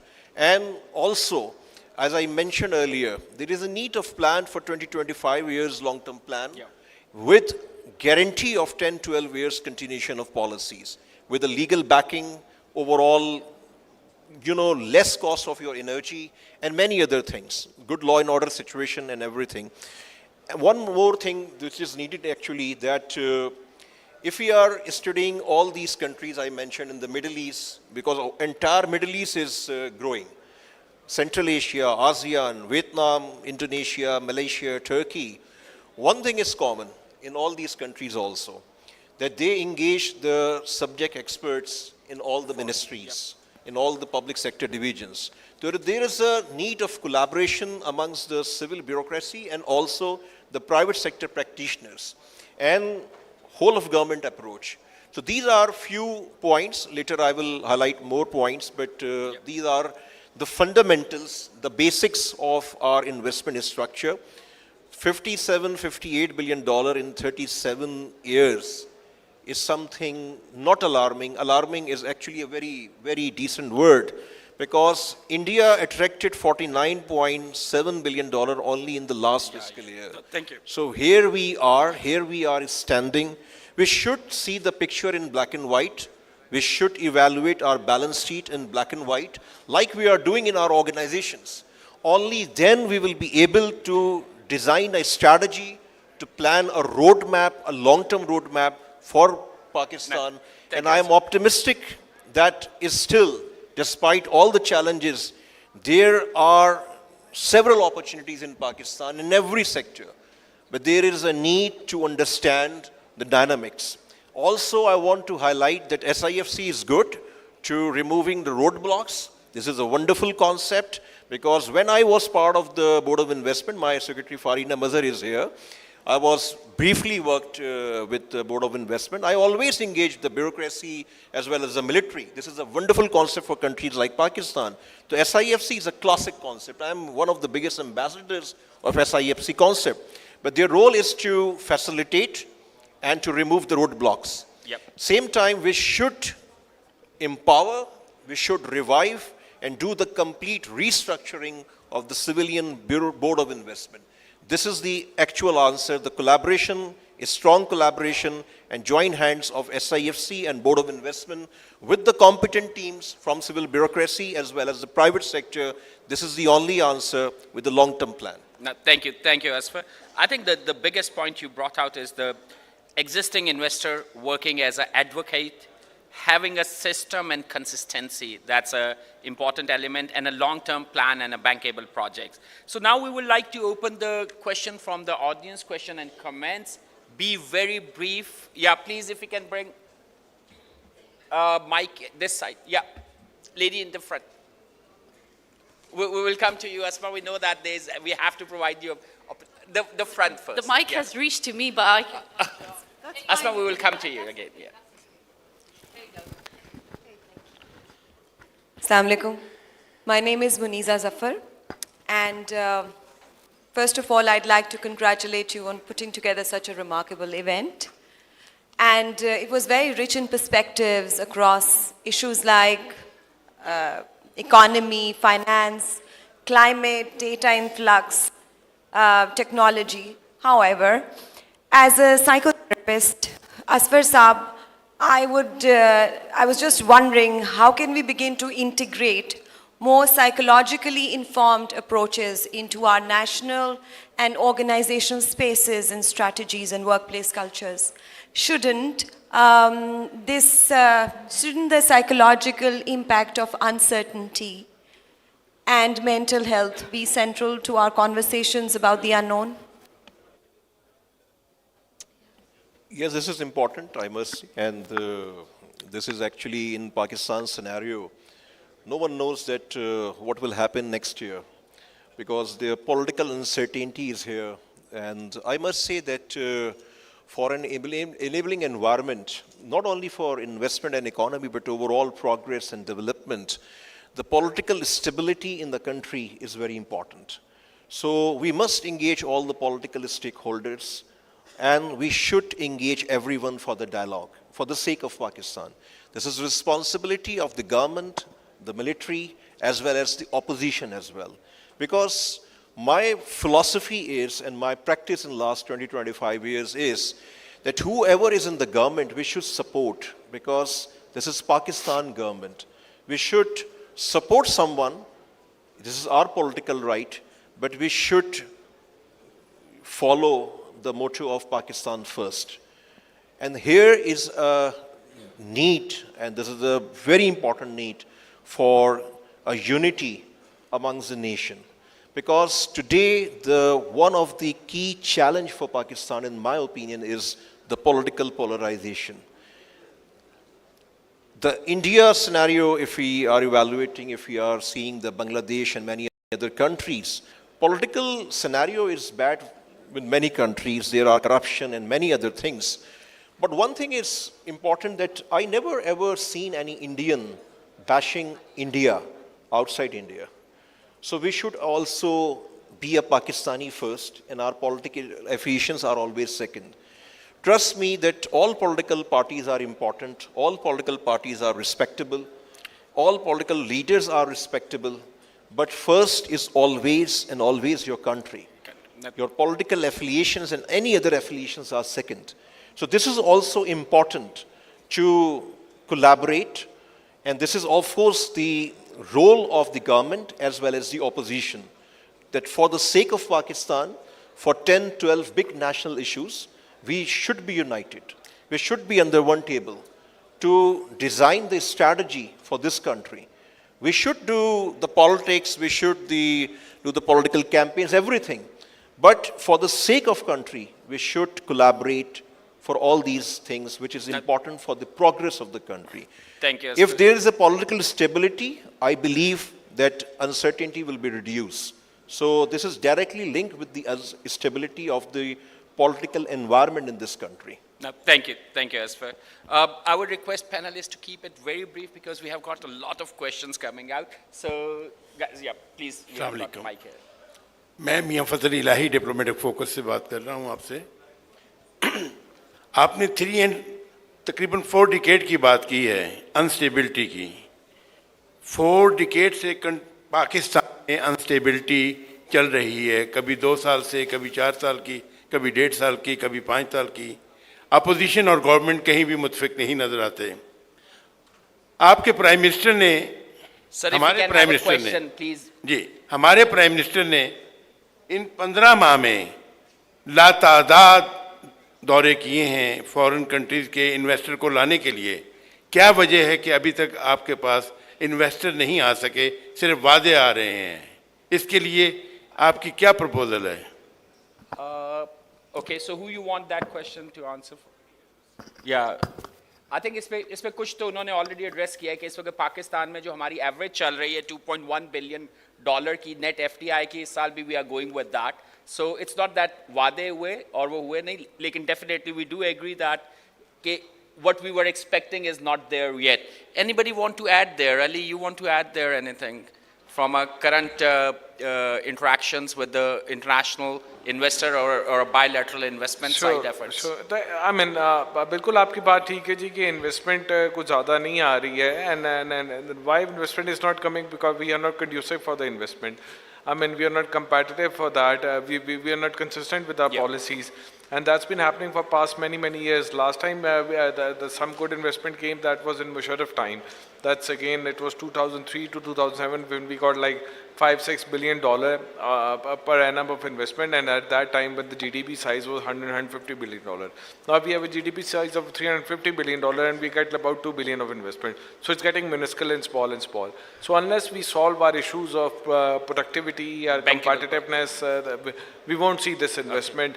Like going to meet someone and say कि जी हम आ रहे हैं जी investment लाते हैं, इस तरह तो investment नहीं आती. We are a country which celebrate on getting the loan or IMF loan, be it was Imran Khan, be it Shehbaz Sharif or whoever. And what the lady over said is that a psychological thing we need to put on that. So the biggest psychological issue that we have is like we are celebrating of getting on something like on bagging. So we need to get off the mindset. फिर investment आएगी जी. No, thank you. So bankable project and readiness, please. We will come. Okay, so map. Ji, please.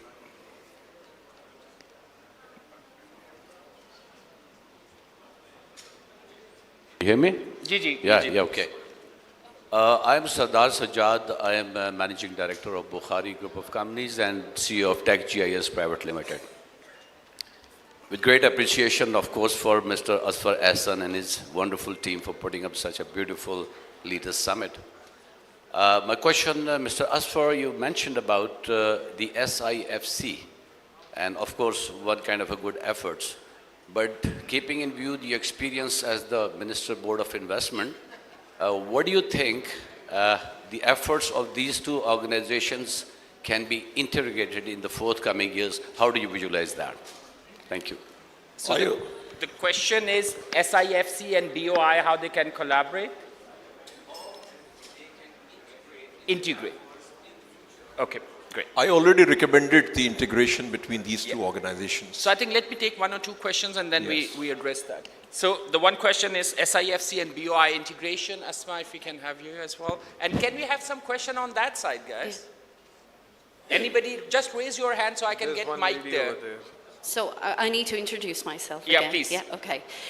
So this is Sayyida Asma Indrawi, Donor Coordination Consultant with the Prime Minister, HNK. My question is with Mr. Asfasa, and Yeah, please. Okay.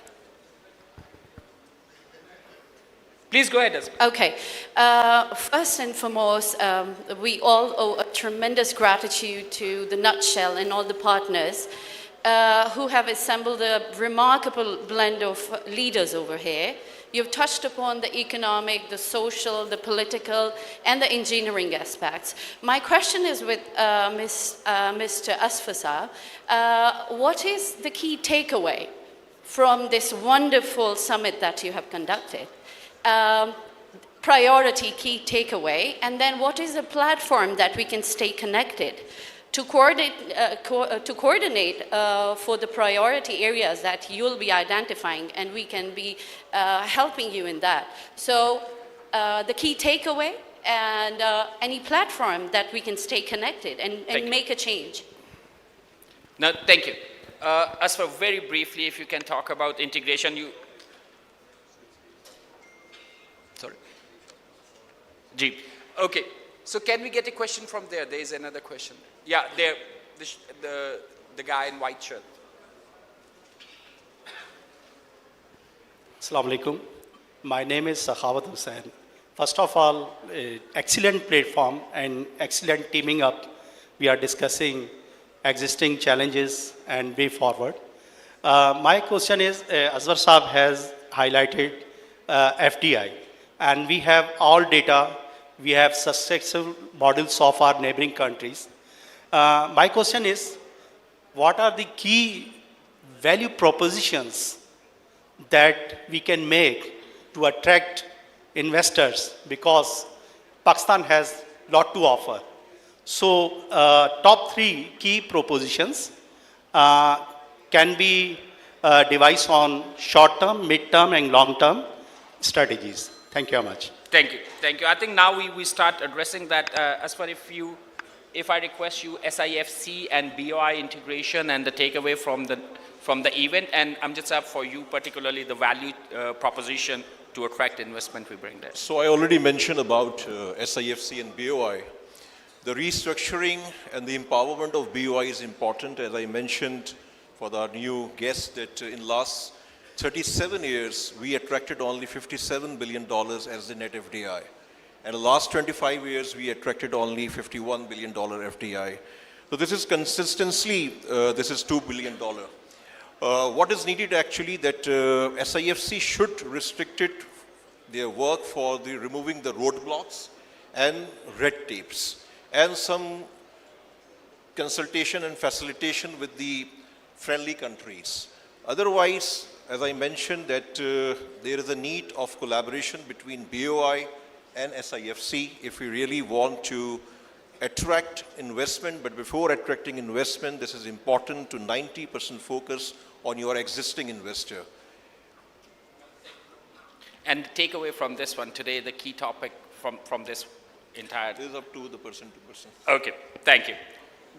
I'm just value proposition. Ali, you want to add something on value proposition, and then we wrap up the session. Well, I think to attract investment, whether domestic or foreign, I think the tax rates in Pakistan have become very phenomenal, totally out of line with our region and the rest of the world. Whether it's a personal tax rate, whether it's a salaried class, if you look at income of any documented company, 60 to 70% is going into corporate tax, super tax, sales tax, dividend tax, WWF, intercorporate tax. So when 60 to 70% of an income of a company is going to go into taxes, then how there will be capital formation, how that company is going to expand, how it's going to create job, okay, how it's going to grow the economy. So I think first of all, we need to bring tax rates, to a reasonable level. And I think I go back to the issue that the government size has to go down And a lot of these, value propositions will come in if we are now willing to sell our state-owned enterprises, which are just causing losses of 1.6 trillion rupees per annum, and offer those to domestic and foreign investors to come in and revive them. No, thank you. In addition to this, as I mentioned that, for example, you talked about the Saudi Arabia. So in last 8-9 years, the Saudi Crown Prince Mohammed bin Salman is dealing with the 6th or 7th Prime Minister of Pakistan. Yep. This is one basic issue. So without political stability, you can't build an enabling environment, not only for the local investors, but also the foreign investors. No, political stability is must. And as I mentioned, that you should engage all the political stakeholders of this country for one table, because without this unified approach, this progress is not possible. One more point I want to highlight here, that in the last few months, we listened too much about the $2.8 billion MOUs. And we not criticize, but we critically share our feedback that there is zero value of any MOU in today's business world. Everyone knows in the corporate sector. But there was a propaganda or there was a fake claim of $2.8 billion. There is no single investment out of these $2.8 billion MOUs finalized. And I'm sharing with you with complete responsibility that no single project is finalizing as far as the B2B concern from Saudi Arabia till today. So there is an opportunity of Recordec or one or two more projects, but there is no B2B investment is finalizing. No, so we should correct our narrative, and we should see the picture again in black and white. Without this correction, we can't progress. One more thing I want to share. We are running out of time. So these are also very smart. Their vision 2030 was extraordinarily ambitious. If you evaluate last fiscal year, they reduced the overall scope of vision 2030. Yep. This is a course correction. So if Pakistan or any government is wrong in some policies, they should correct. Course correction is very important. We should accept the mistake and we should correct the course. No, thank you. Thank you. As for Ali. Yeah, I mean, I agree with the Dr. Saab about the taxation. We need to rationalize the taxation, no doubt about that. And about the saying that 6-7 prime minister, but we have 2 army chiefs in the past 6-7 years. So that kind of solved that issue. That's as what well. matters. So, but my thing is, adding to what Dr. Saab said, is about this. Is something getting back on that we attach a stigma to profit making. That's a problem with our people. I mean, and that's a problem with our people. And when our investors, the core investor, the domestic bid entrepreneurs, they go outside and they talk about the kind of maltreatment they have in various governments and stuff like that. I mean. So you got a problem over there. In 70s we did nationalization, then in 90s we started privatization, and now what we are doing is effectively doing something similar to what the nationalization. If you take the top businessmen of Pakistan, without taking name, the one in Lahore, one in Karachi and all that, they don't want to live in Pakistan. They don't want to be a Pakistan resident. Why? And without respecting those who are making profit, who are bringing employment to Pakistan, you cannot attract new investment. No, thank you very much, guys. A big round of applause for the panelists. And the bigger round of applause for the audience who has contributed and sent very good questions. Right. Thank you, guys. Thank you very much. So I think the best thing which my takeaway from this particular session is that everybody wants that turnaround. There are few people who know how to do that part, and there's a lot of contribution where the people would like to collaborate and really take those actions. So we know what to do. It's the matter of getting who is going to do that, when they're going to do that, and how we get to the execution part. You can start doing within your circle of influence, what you can do, and I'm sure we can influence the overall narrative building from these forums and mobilize those things within the government and the policy maker, but the private sector has to also step up, and as an individual we also need to step up, and we make sure that we create a history, and history remember us somebody who made effort in a right direction and collectively. Guys, thank you very much, and that's where it's end our session. Thank you very much, guys. Sajid, thank you very much for that summary. Saves me having to do one. Thank you, panel. What a fantastic discussion that was. Let's get on to the ceremony and the presentations. I want to invite onto the stage Shahid Khaqan Abbasi, the former Prime Minister of Pakistan. And also to accompany him, the Air Chief Marshal, Sohail Aman.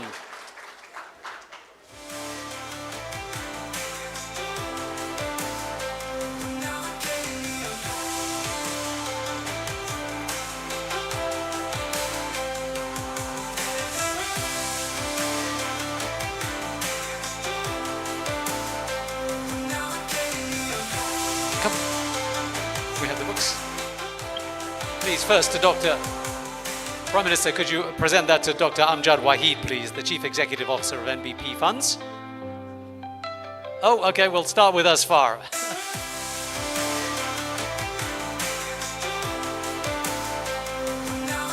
Next, Amjad Waheed.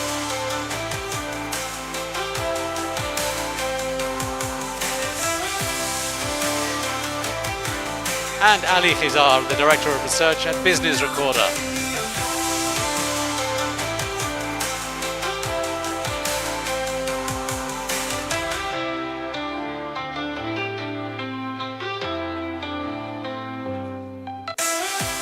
And Sajid, would you like another? I'm not sure we've got one for you. Folks, a round of applause, please, for our panel.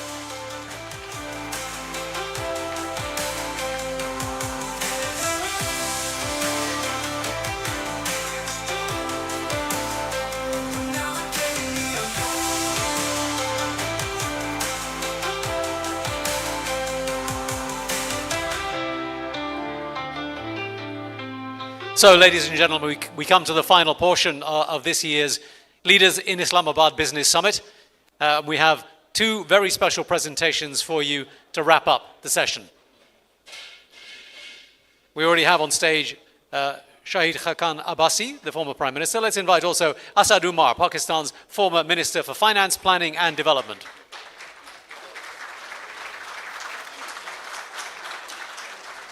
And Minister, if I may invite you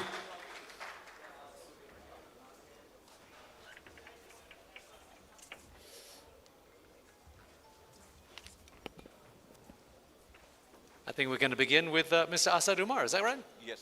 Please, go ahead.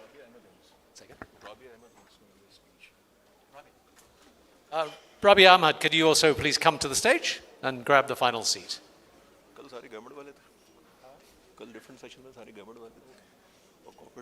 I start? Please go. Okay. Yes. Whatever you're comfortable.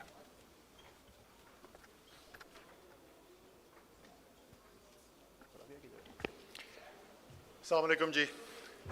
अच्छा ये क्या असफर अंग्रेज़ी Urdu bilingual अच्छा चलो ठीक है।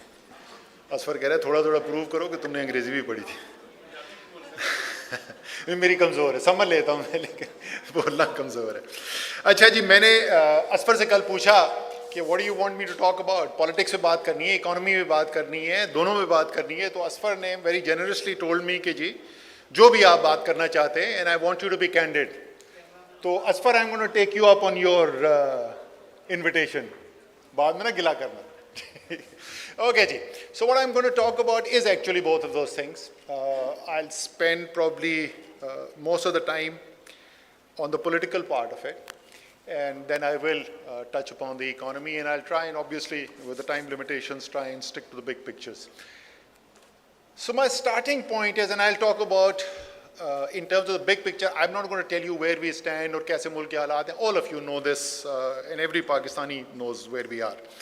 So I'm going to talk about what, in my opinion, we need to do different. That's what is going to be the context of my thoughts that I will be sharing. Pehli cheez that I want to share with you इस कायदे-आज़म ने 1948 में एक तकरीर कर रहे थे जी, और उन्होंने कहा what Pakistan is going to have is peace within and peace without. That's our mission. And that is what Pakistan needs right now. First, you look at externally where we stand.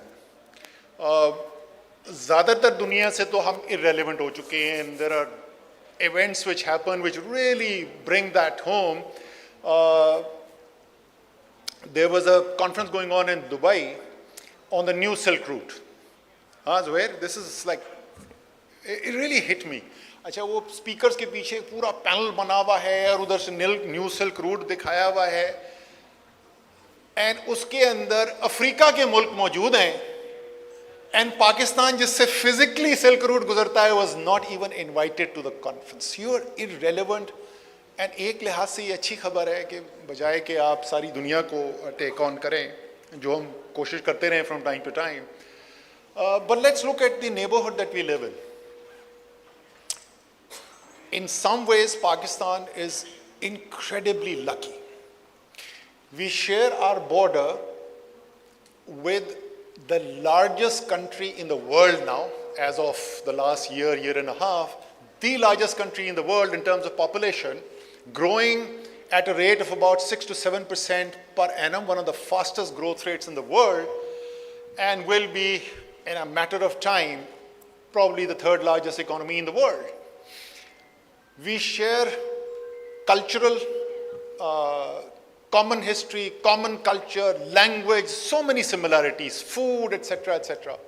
And one tremendous advantage that we have, which is we provide the access into West Asia and through that into Central Asia and even Southern Europe for that country, and that obviously it's India that I'm talking about.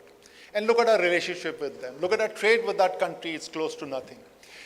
Afghanistan, small country, much smaller opportunity, but every few months we see हमने Torkham border close कर दिया. We have no idea of the damage we have caused to the commercial potential of trade with Afghanistan by using this as one of the key levers of our policy.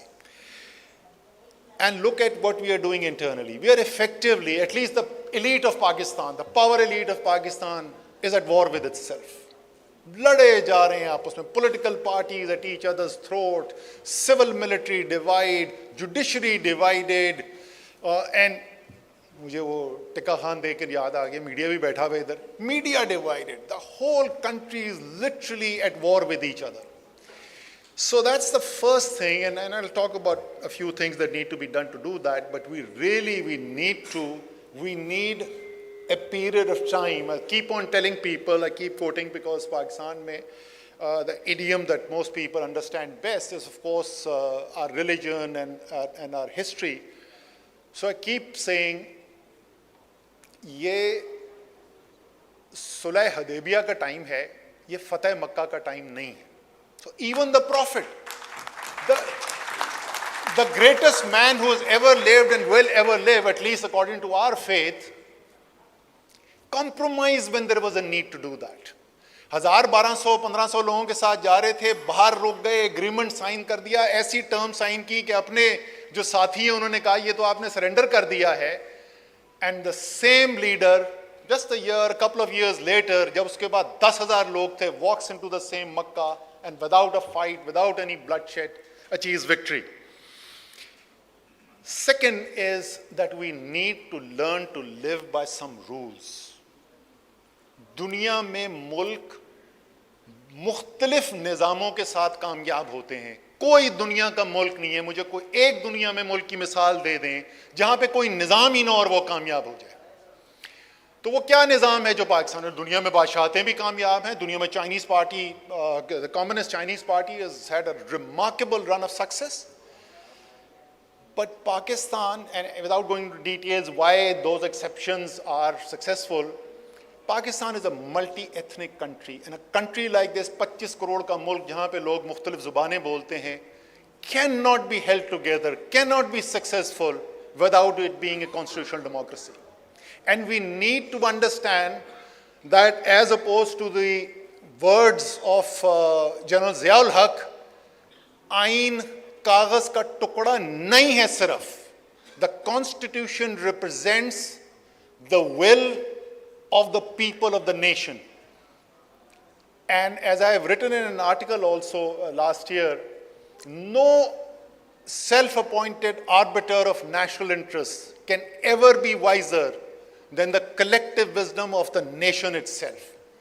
वो इब्राहिम ज़ौक़ ने लिखा था, नकारा क्या आवाज़ खल्क़ को नकारा खुदा समझो.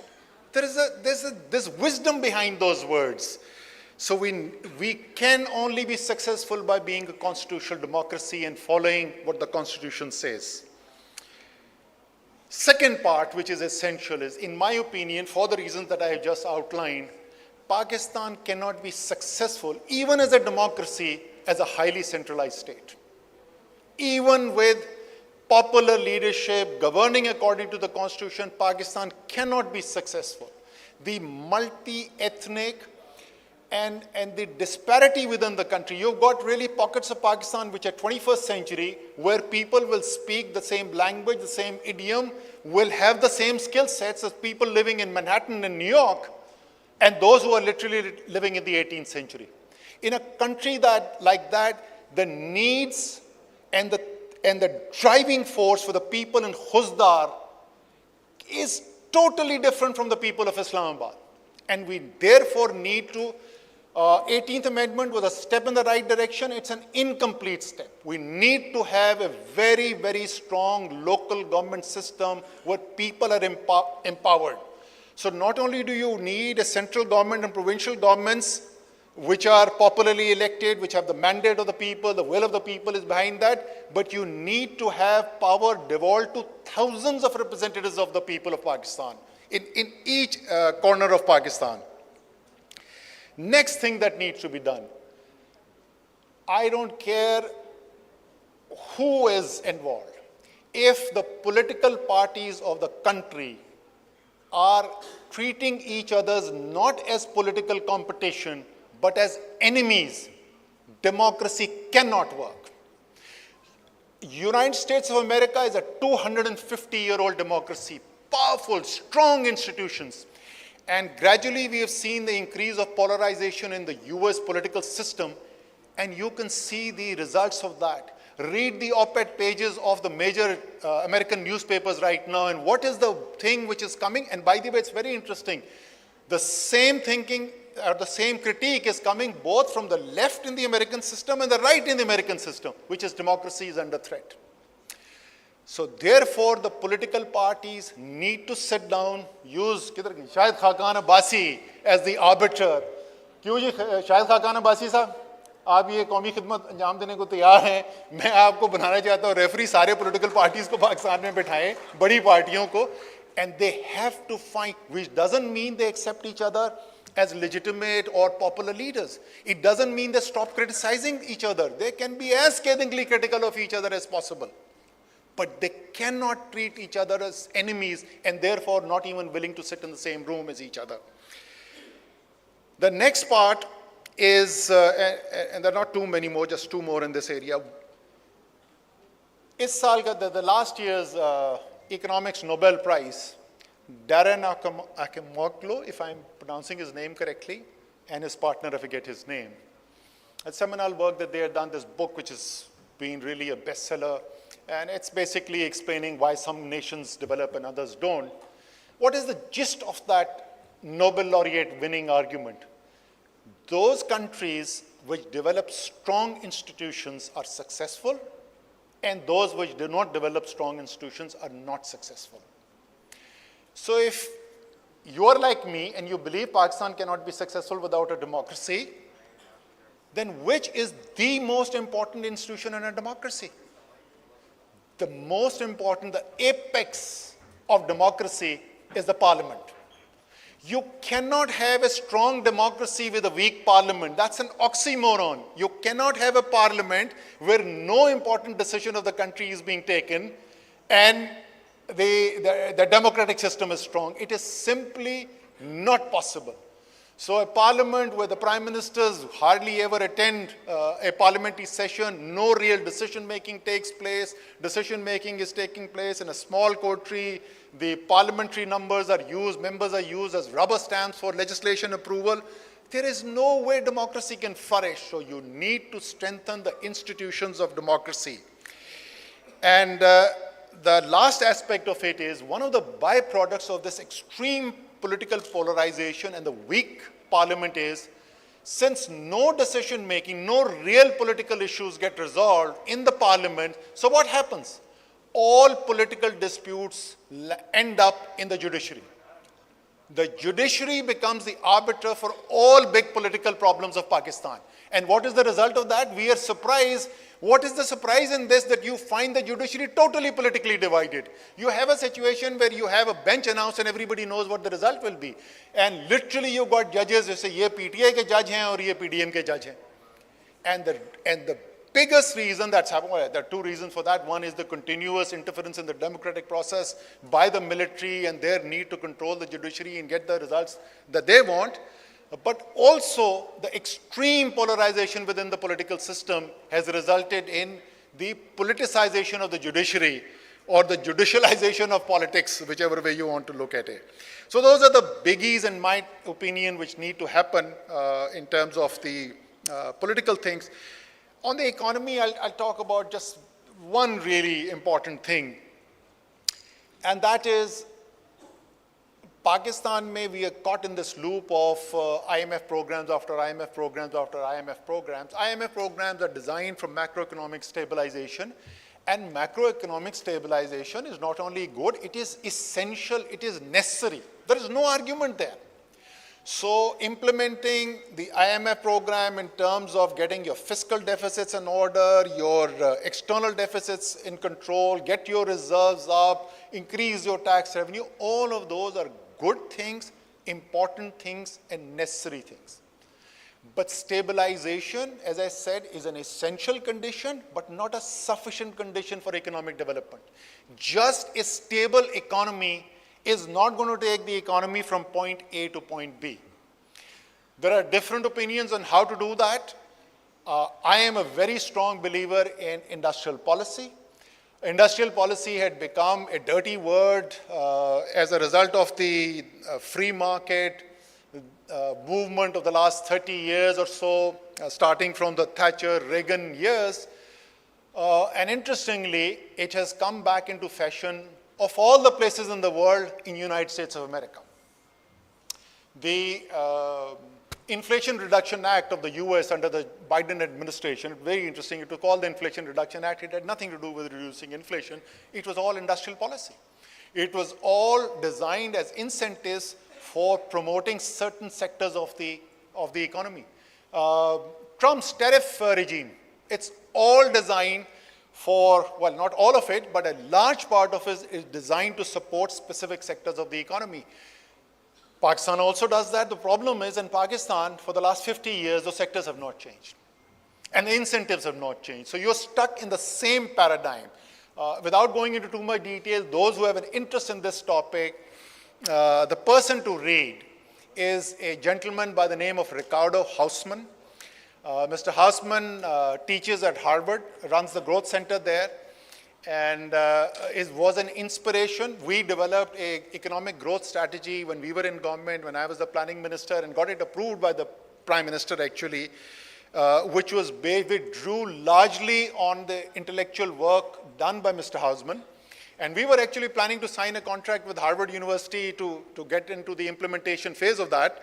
Now you would say कि अगर आपने approve किया था plan का तो फिर हमने उसके कोई result क्यों नहीं देखे? क्योंकि अल्हम्दुलिल्लाह exactly 2 हफ्ते, Dr. Saab, 2 weeks after had that approved by the Prime Minister, vote of no confidence was successful, and that was the end of our government. So anyway, it doesn't matter whether you go that way or not, but I strongly believe that in addition to the macroeconomic stabilization programs that you're running, in the big picture, you will have to develop a growth strategy, and we can go into the details of what the elements would be. One element I've already mentioned, which I very, very strongly believe in, which is regional trade, and that has to be the case.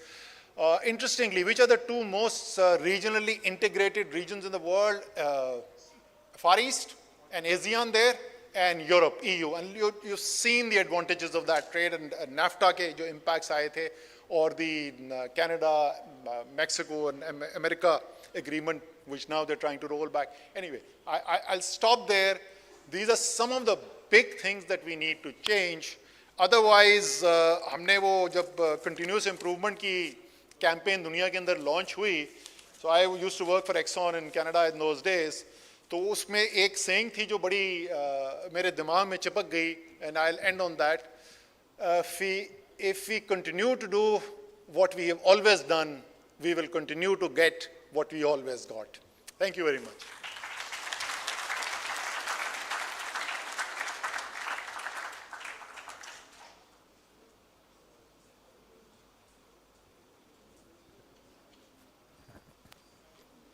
Minister, many thanks indeed. A rousing speech, very provocative speech. Time now for the former Prime Minister to step up. Please, your remarks, Mr. Shahid Hakan Abbasi.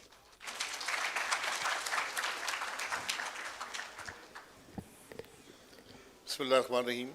Distinguished ladies and gentlemen, it's a privilege to be here, and I listened to my colleague Asad Umar, and for the first time in my life I find nothing that I disagree with. So, so I think I can safely say that I'll try to, he's stolen most of the thunder that I had, but I'll try to go on from there. Pakistan has, as you know, immense potential, but also huge need to change. And that's where we have been lacking.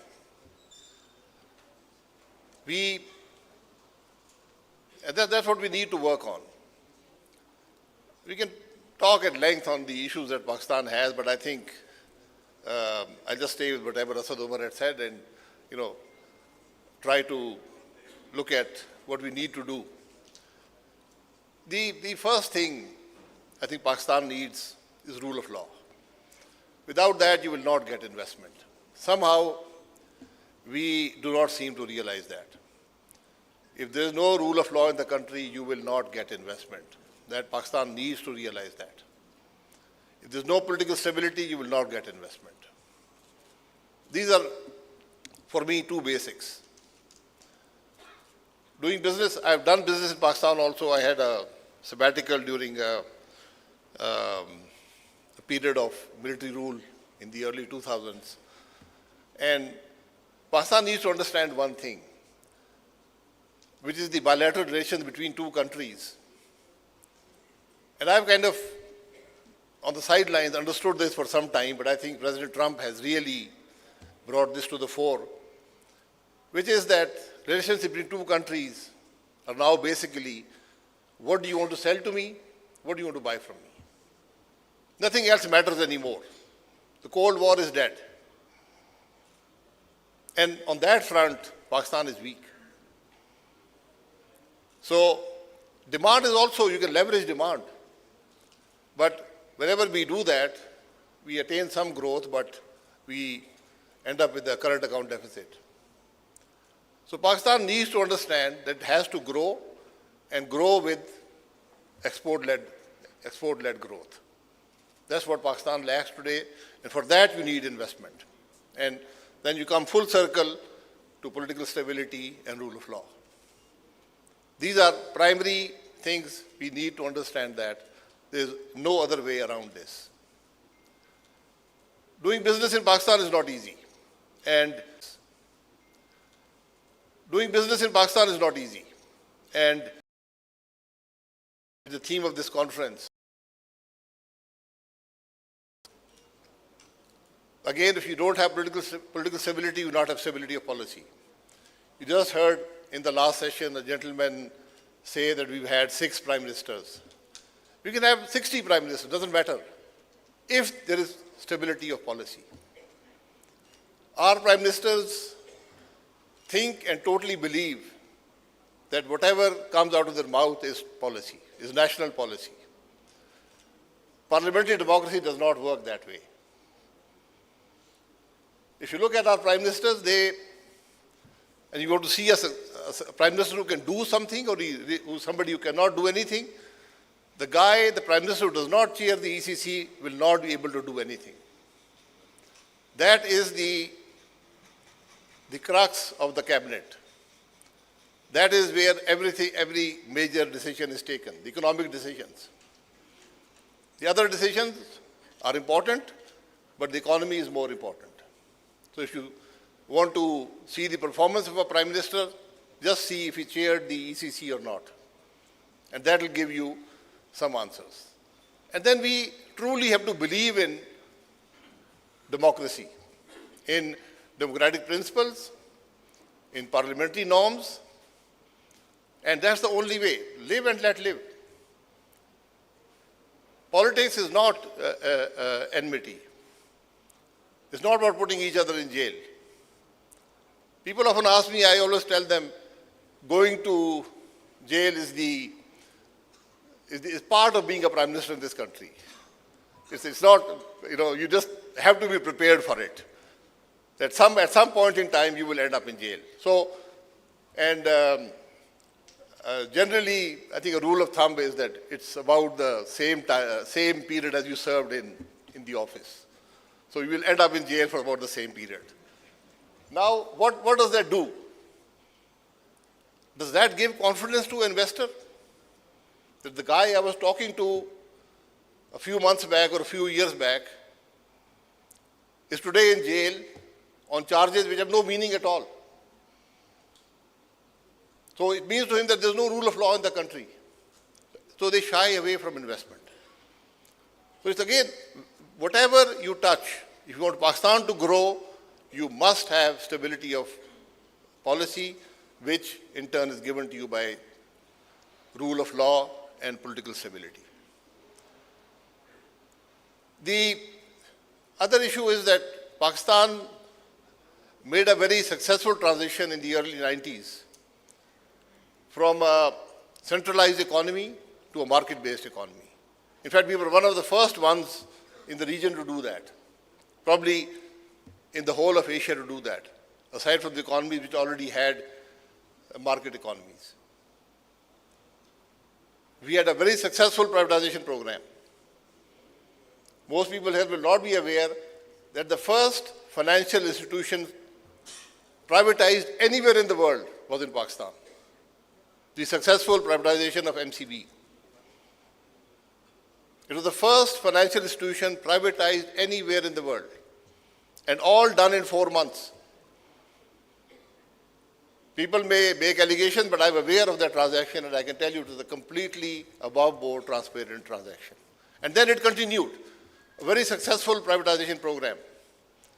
But somehow along the way, we lost the stability of policy part, and different governments came, and they some followed that path, some didn't.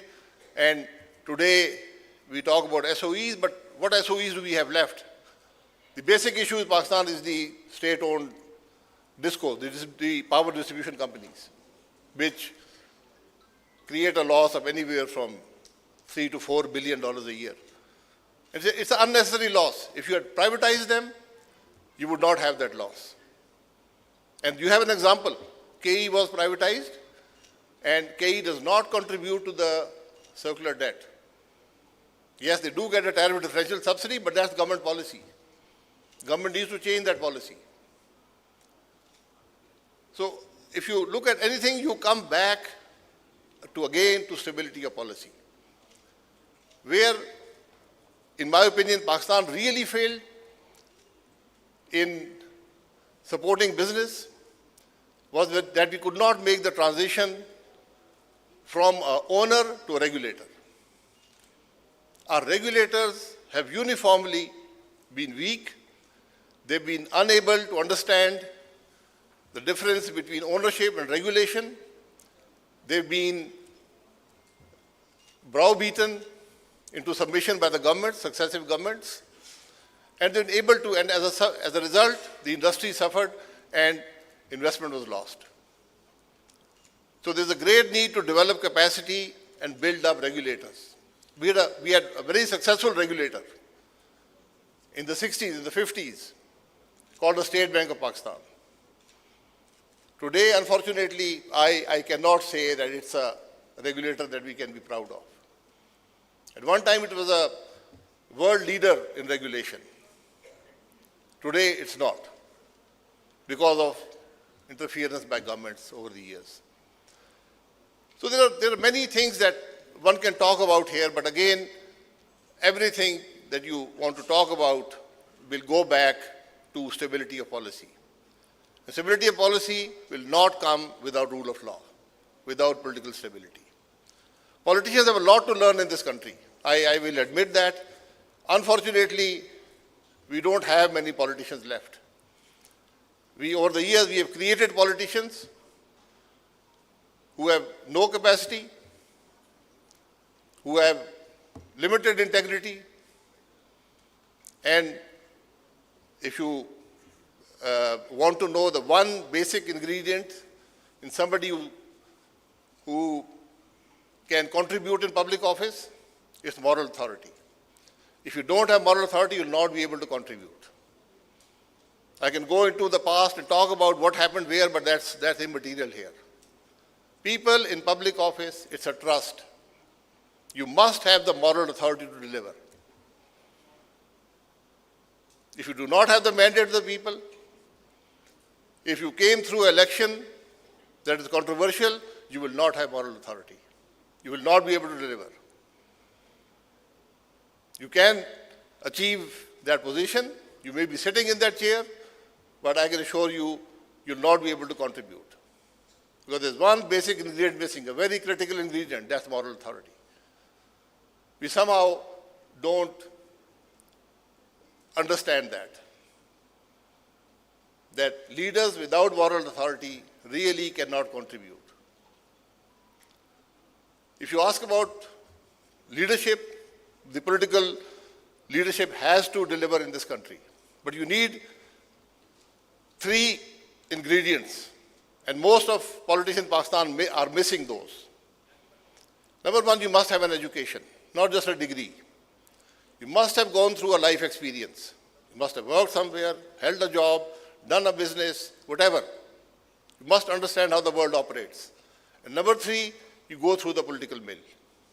You have to understand how government operates, how the parliament operates, and then, only then, you will be able to contribute.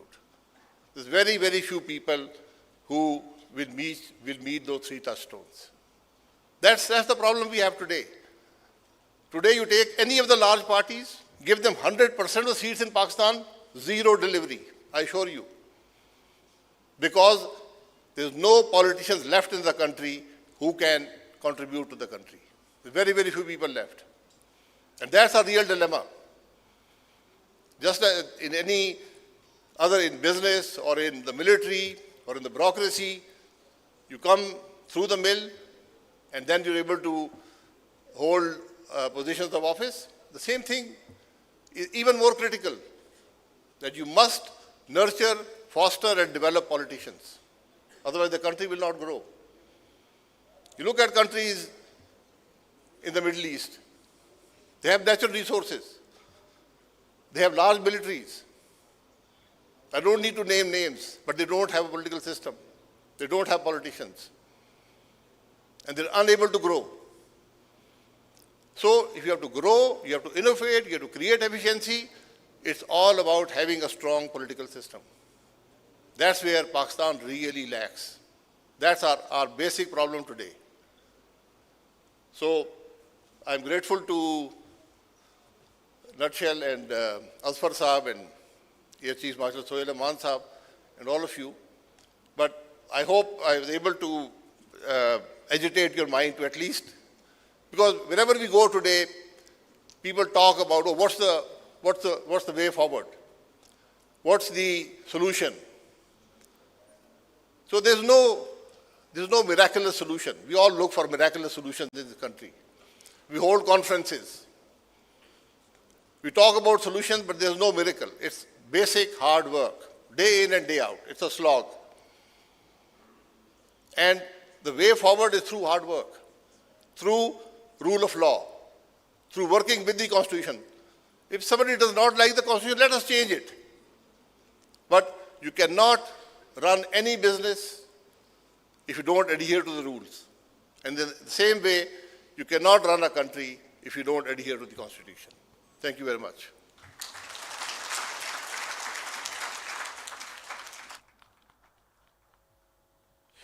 Thank you, Mr. Shahid Haqqan Abbasi. Now the House is open for the question and answers. Please be brief, introduce yourself, and no long speech and comments. Volunteers are here to facilitate you.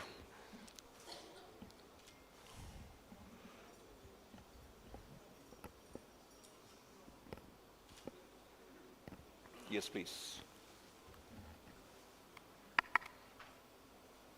अस्सलाम वालेकुम। असद उमर साहब और मोहतरम अब्बासी साहब, हमारे साबका prime minister, बातें तो बहुत अच्छी की आपने। सवाल सिर्फ ये है, जब आप as a prime minister role कर रहे थे या असद उमर साहब as a finance minister role कर रहे थे, तसल्लियाँ तो आप भी बहुत देते थे। अनस्टेबिलिटी की तरफ हमें जाते हुए आज कंटिन्यू 6 साल हो गए हैं। 3 साल खान साहब के और 3 साल इन लोगों के केयर टेकर समेत। लेकिन हम एक दलदल की तरफ जा रहे हैं, बाहर नहीं निकल पा रहे। मुझे सिर्फ इतना बता दें कि कब तक बाहर निकल आएंगे। ये अनस्टेबिलिटी तो ख़त्म होगी नहीं, जैसे कि इन्होंने फतह मक्का की मिसाल दी और सुलह हदीबिया की मिसाल दी। पता नहीं ये कब होगी सुलह हदीबिया, कोई मानता ही नहीं। बताए ना, लचक आप लोगों में भी नहीं है, लचक उन लोगों में भी नहीं है। हम मुल्क को किस तरफ लेकर जा रहे हैं? प्लीज।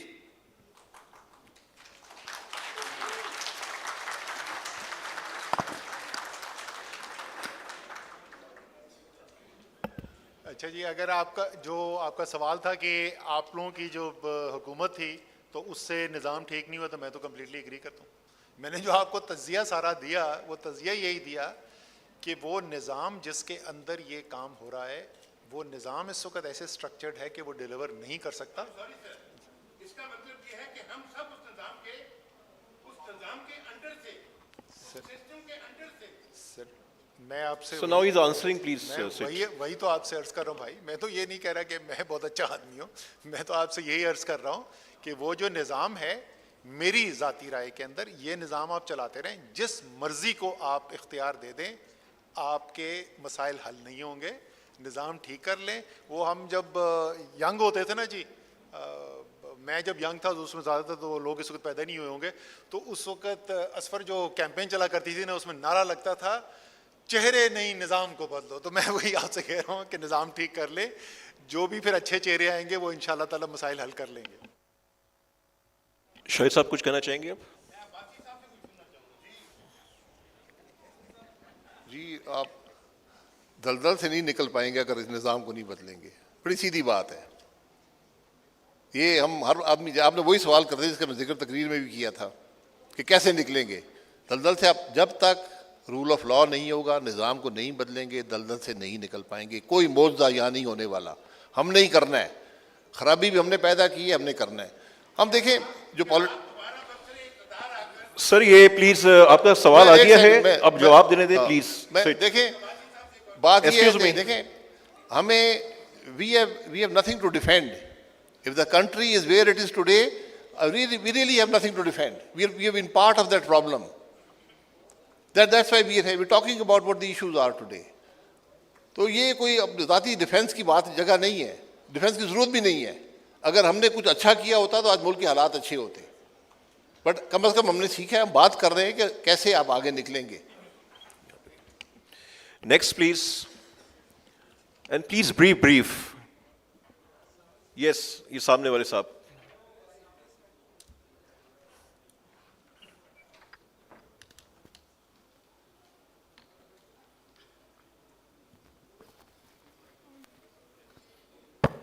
हेलो, अस्सलाम वालेकुम। मेरा नाम शाहिद सलीम है, मैं S&P ग्लोबल से हूँ।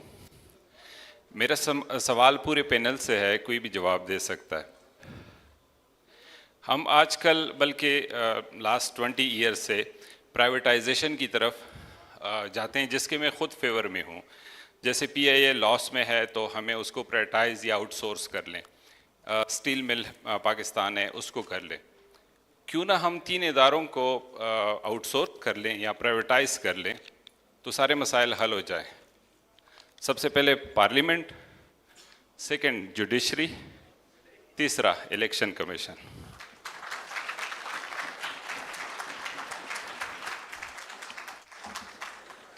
Any next question? जी, Yes, please. हम Dr. complete कर लिए? Shagufta सवाल हो Jabi. गया? सवाल मैं जवाब दे अच्छा, आप जवाब देना चाह रहे हैं? ठीक है, प्लीज। ये तीनों तकरीबन प्राइवेटाइज्ड ही हैं।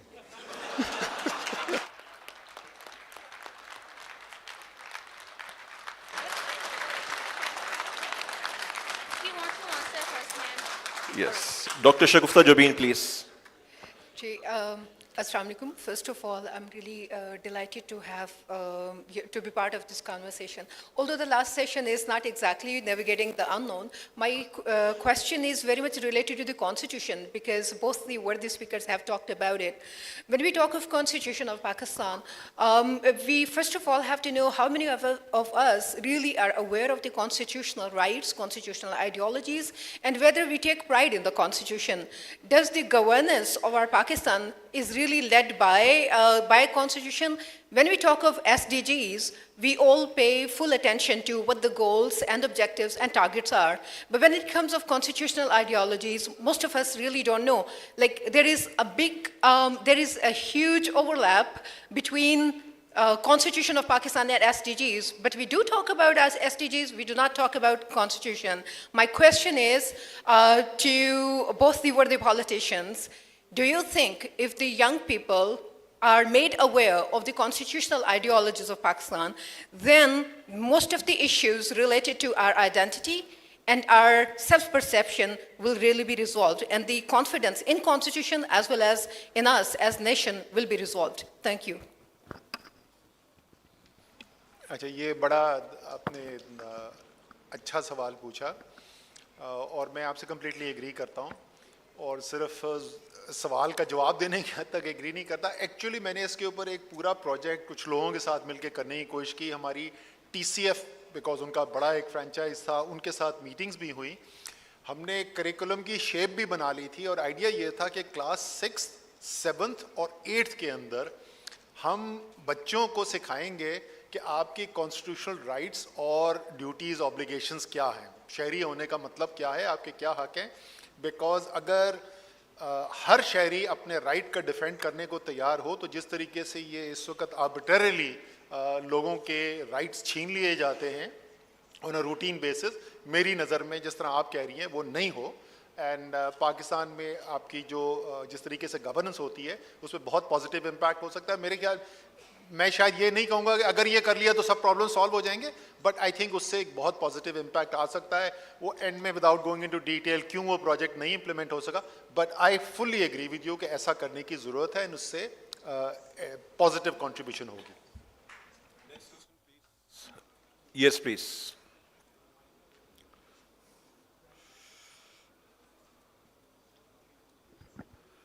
Sir, my question is for ex-Prime Minister Shahida Khan Abbasi. Sir, as we know that Pakistan is not embarking on a consistent economic threat. In a brief, I would say Pakistan is not moving towards stability. Don't you think, sir, that the actual problem behind is that the institutions are not exercising their power and their jurisdiction constitutionally? So when you were the Prime Minister, what you have done to restrict every single institution to their domain or to their jurisdiction, I mean? Look, I think we answered that, both of us. Rule of law. There's no other way. And that includes adherence to the Constitution. Pakistan has a very explicit Constitution. There's very few countries which have such a Constitution. Over the years, we made some mistakes in it, but you know, it's still there, but it's a good Constitution. We just have to adhere to it. We don't. That's the problem. Yes, next question, please. आपने सवाल करना? अच्छा, इसके बाद में। Assalamu alaikum. I'm Air Commodore Shoaib, retired. Asad Umar Saab said that political divide है country में. We are not at one page. which country in the world has all politicians same thinking? You talk of America, you talk of Europe, you talk of UK, they all have a divide, but the thing should continue moving with even that difference also. Hakan Abbasi sahab, and you both mentioned we need to develop a system, yes, and who is going to develop? The politician, our leaders. But Hakan Sahab has given a very disappointing statement that we do not have much of the politicians or the leaders in our available system. So do we need to import those leaders who can come and make our systems and then we can progress? Thank you very much. अच्छा जी, पहली बात तो जो आप कह रहे हैं, मैंने तो अपनी तकरीर में यही कहा था कि भाई तनकीद भी करें, डिफरेंस ऑफ ओपिनियन भी हो, that's what politics is supposed to be about. मैंने तो कभी भी नहीं कहा था कि सारे एक पेज पे हों. हाँ, सारे एक पेज पे हों about the system and the way it is going to operate. एक एक्स कॉलीग हैं शायद खाकान अब्बासी साहब के, हमारी पार्टी में वो बहुत मकबूल नहीं है, लेकिन मैं उनको अक्सर कोट करता हूँ पिछले एक साल से. राना सनाउल्लाह साहब ने एक स्टेटमेंट दी जी जिस पे उनको बहुत तनकीद की गई और उन्होंने कहा कि अब हमारी सियासी मुखालफत नहीं, अब हमारी, और ये स्टेटमेंट उन्होंने एज इंटीरियर मिनिस्टर दी, अब हमारी दुश्मनी है, या हम होंगे या ये होंगे. और मैं आपको एक बात बताऊं, लोगों ने बहुत तनकीद की राना सनाउल्लाह की, लेकिन उन्होंने गलत तो नहीं कहा था. यही सूरत हाल है. मेरा सिर्फ कहने का ये मकसद है कि पॉलिटिकल डिफरेंसेस ज़रूर हो, पॉलिटिकल कंपटीशन ज़रूर हो, क्लैश ऑफ आइडिया ज़रूर हो, तनकीद ज़रूर हो, ओवरसाइट और वॉचडॉग का रोल ज़रूर किया जाए. लेकिन जब ये सूरत हाल आ जाए कि जिस वक्त सियासतदान के पास ये चॉइस आई कि या मैंने कॉन्स्टिट्यूशन के साथ खड़े होना है और या मैंने अपने ओपोनेंट को तबाह बर्बाद कर देना है, तो वो चॉइस ये एक्सरसाइज करे कि मैंने ओपोनेंट को अपने तबाह बर्बाद कर देना, चाहे उसके अंदर कॉन्स्टिट्यूशन भी नीज़ तो नाबाद हो जाए, फिर जमहूरियत नहीं चल सकती.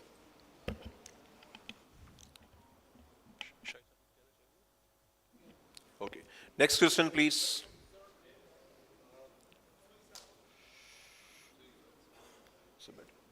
Yes, please.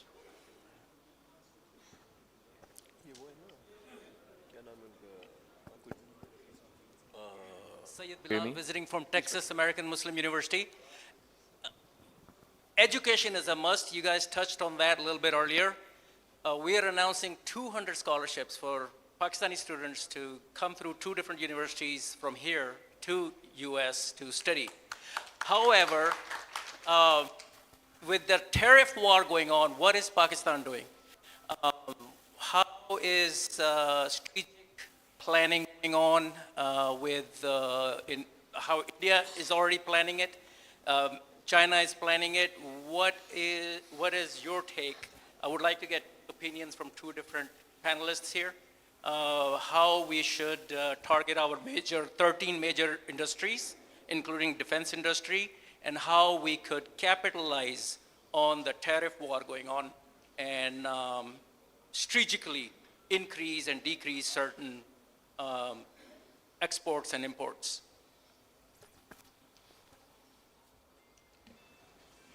Look, the tariff thing is a serious issue. For Pakistan, it's a very small issue. Our exports are about 5 billion to the US, imports are about 2 billion. You can easily bridge that gap. Initially, through more imports. So, I don't see it as a big problem. It has a fairly simple solution. But what Pakistan has a great opportunity here. And we need to open our eyes and realize that opportunity. It's a huge opportunity. And we need to, that's what we need to work on. I'll not elaborate on what it is. Everybody knows what it is. So that's the key today for Pakistan. Gentleman from the back side. And I'll just make a quick comment on it. There is the obvious direct bilateral issue, Pakistan and America. That Shahid Saab has already commented on it. There has been a response. But there is a bigger implication of what is going on that Pakistan needs to understand. And that implication is that the post-Second World War system which had been put in place, which the Western world refers to as a rule-based system, was based on creating a global trading regime. What is happening as a result of what Donald Trump has started, it is going to accelerate a trend which had already started, which is the world breaking down from a uniform global trading order to trade taking place increasingly in regional blocks. And this refers to what I had said in my speech. Pakistan is isolated. You are not part of any big, any significant trading bloc right now. And if the trade of the future is going to be done increasingly with discrimination and favoritism between and versus different regional blocs, you as an isolated country are going to be a huge loser in it, and therefore that is the one implication of it that Pakistan must work on.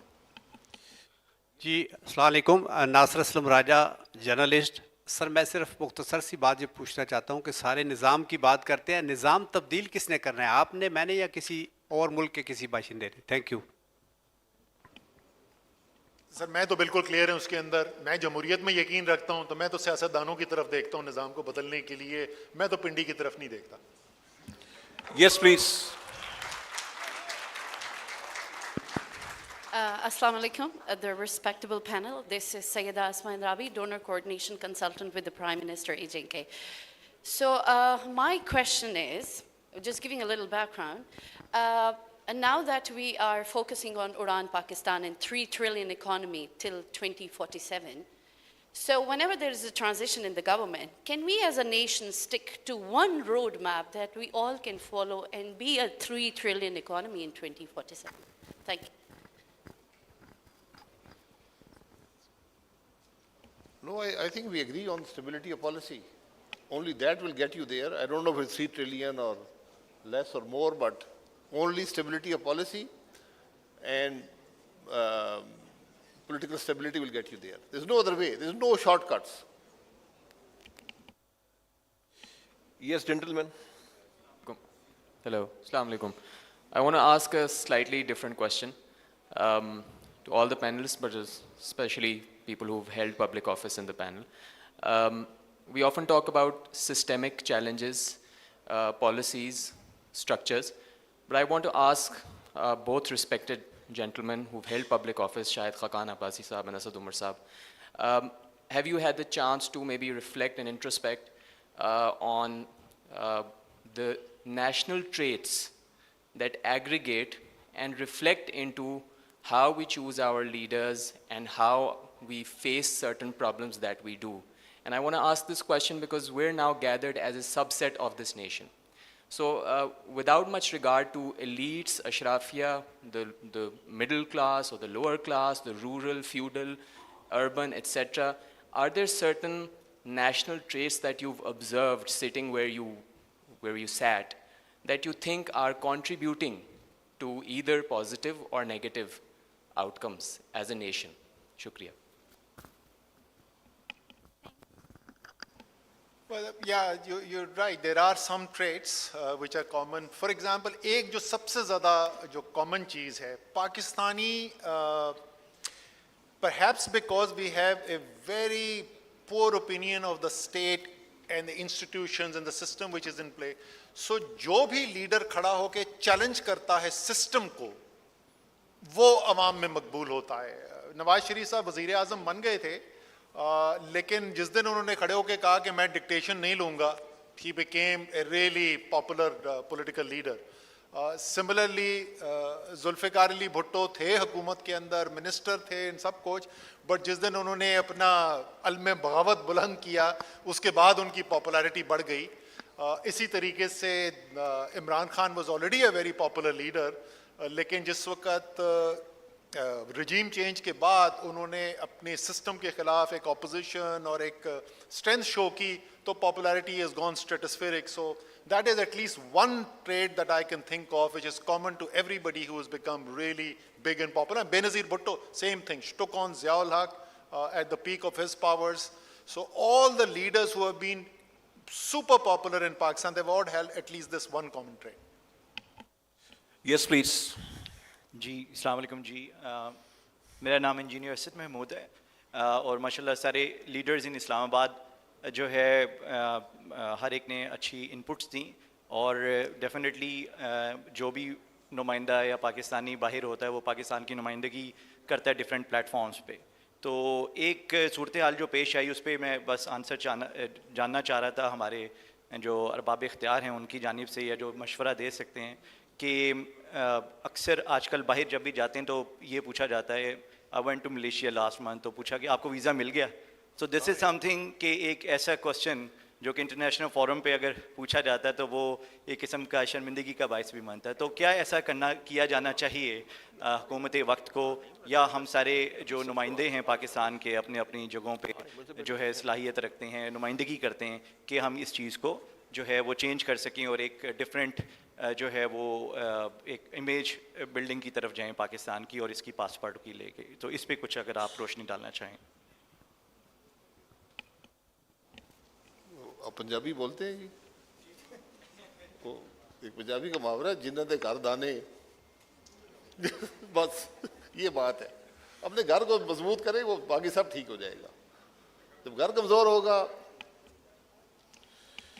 जी कसूरी साहब, I am probably the only living father of the constitutional founding father of Pakistan Constitution of 1973. I am the only living person now. You see, I would like to ask a question that the constitution which we gave to this nation way back in 1973, it gave one of the most fundamental concepts of dichotomy of power. The dichotomy of power means that state sovereignty is divisible in the three organs of the state. And as long as three organs moves within the parameter of their boundaries, there will be a smooth sailing of the constitution. But if one organ of the state will jump into the other organ of the state's domain, that will create a constitutional deadlock, which we saw till recently, that the Supreme Court will pass a judgment, the Parliament will set aside, and the Parliament will make a law, and the Supreme Court will set aside. Now, what my question is to these two young politicians, because when I say young, I was a member of the Constituent Assembly of Pakistan way back in 1970s, when these gentlemen must be in their schools, you see. I would like to ask them a question. Do they understand the concept of trichotomy of power, your president, your politician?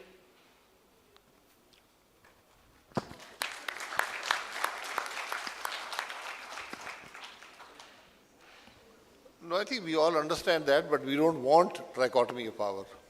Doesn't serve our purpose. But I will also want to ask you, and maybe you can enlighten the audience here, what happened after the day the Constitution was passed?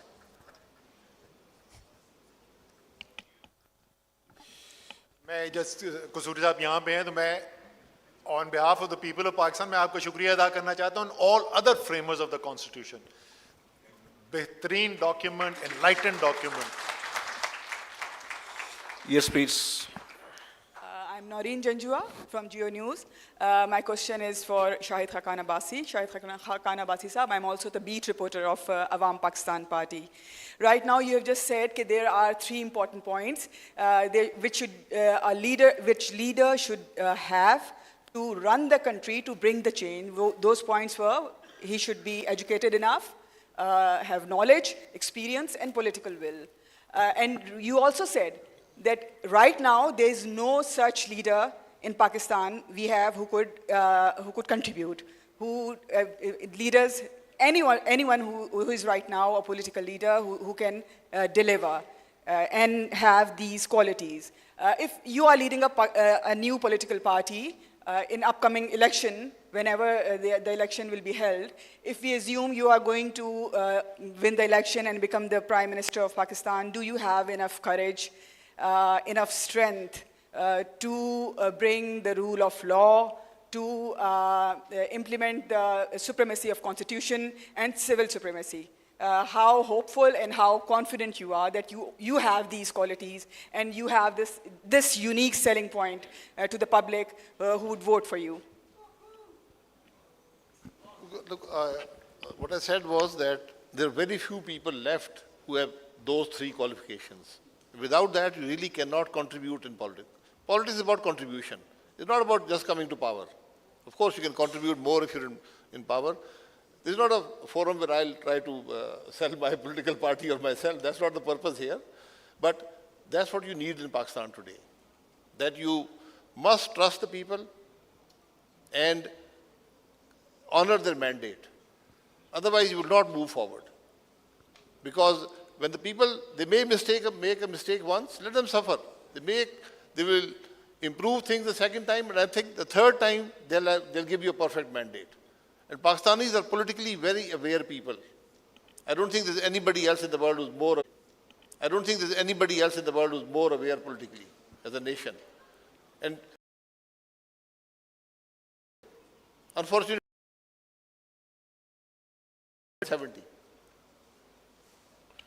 Yes, please. Asad Umar sahab, आपसे question है. Thank you very much Asfar sahab, आपने time दिया. ये बताइएगा कि आज से 1.5 साल पहले एक प्रेस कॉन्फ्रेंस में आपने ऐलान किया था, आपने प्रेस कॉन्फ्रेंस में ब्रेक लिया था, एक ओहदा भी छोड़ा था, उसके बाद आपने कहा था कि अभी मैं सियासत से कुछ अरसे के लिए किनारा कशी कर रहा हूँ. तो आप किस हैसियत में अभी किस पार्टी में हैं और क्या दोबारा अमली सियासत शुरू करने का इरादा है और वो फोरम क्या होगा?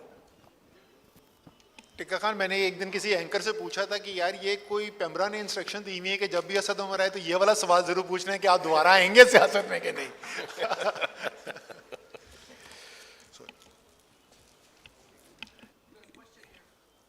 Yes, please. मैं आपके सवाल का जवाब दे दूं. भाई, मैं किसी सियासी पार्टी में नहीं हूं, लेकिन मेरी तमाम तर हमदर्दियां आज भी पाकिस्तान तहरीक इंसाफ के साथ.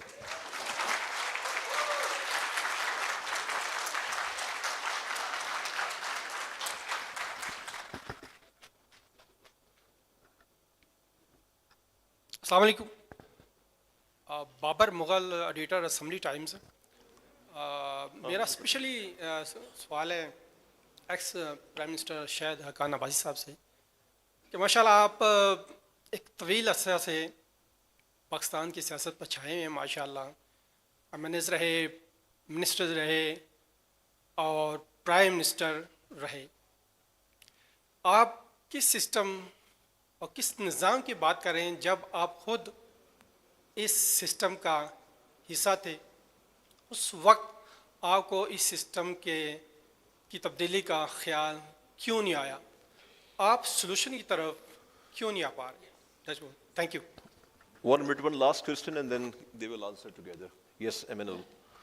Hello, Emmanuel Quezada here, CEO of Utopia and international representative of the Mexican political party, Patria. So my family just funded a new political party in Mexico.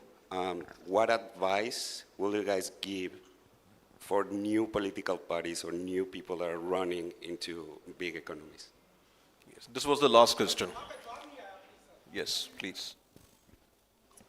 देखिए, ये फोरम ज़ाती सवालात की जगह नहीं होती. मैंने पहले कह दिया जो कुछ पाकिस्तान, मेरा ये 37 साल हो गए पॉलिटिक्स में. 37 साल में से मैंने 27 साल अपोजिशन में गुजारे हैं. मैंने सिर्फ 4 साल 2 महीने वजीर रहा हूँ, 10 महीने प्राइम मिनिस्टर रहा हूँ. तो जो इक़्तिदार के मज़े जिन्हें आप कहते हैं वो मैंने ना उनके कायल हूँ ना मैं लेना चाहता हूँ. जहाँ तक जो कुछ हुआ है इस अरसे में, हम उसके ज़िम्मेदार हैं, इसमें कोई दो राय नहीं है. अच्छा हुआ है या बुरा हुआ है, निज़ाम को हमने जमात के अंदर रहकर पूरी कोशिश की है कि कंट्रीब्यूट कर सकें. आपको सियासत की जो असल होता है, जो बात होती है, वो कभी नज़र नहीं आएगी.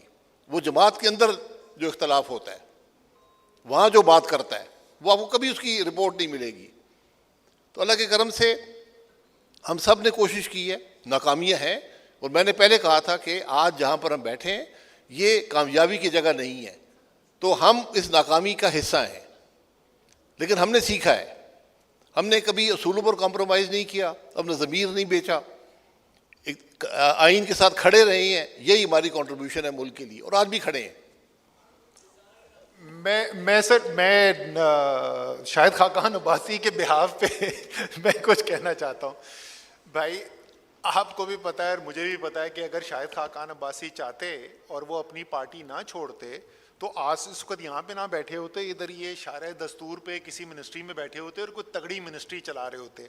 अगर वो छोड़कर इस बात पे बाहर बैठे हुए हैं कि मेरे ख्याल में इस निज़ाम को बदलने की ज़रूरत है, तो हमें इनको इनकरेज करना चाहिए, ना कि ये पूछना चाहिए कि पहले क्यों नहीं किया.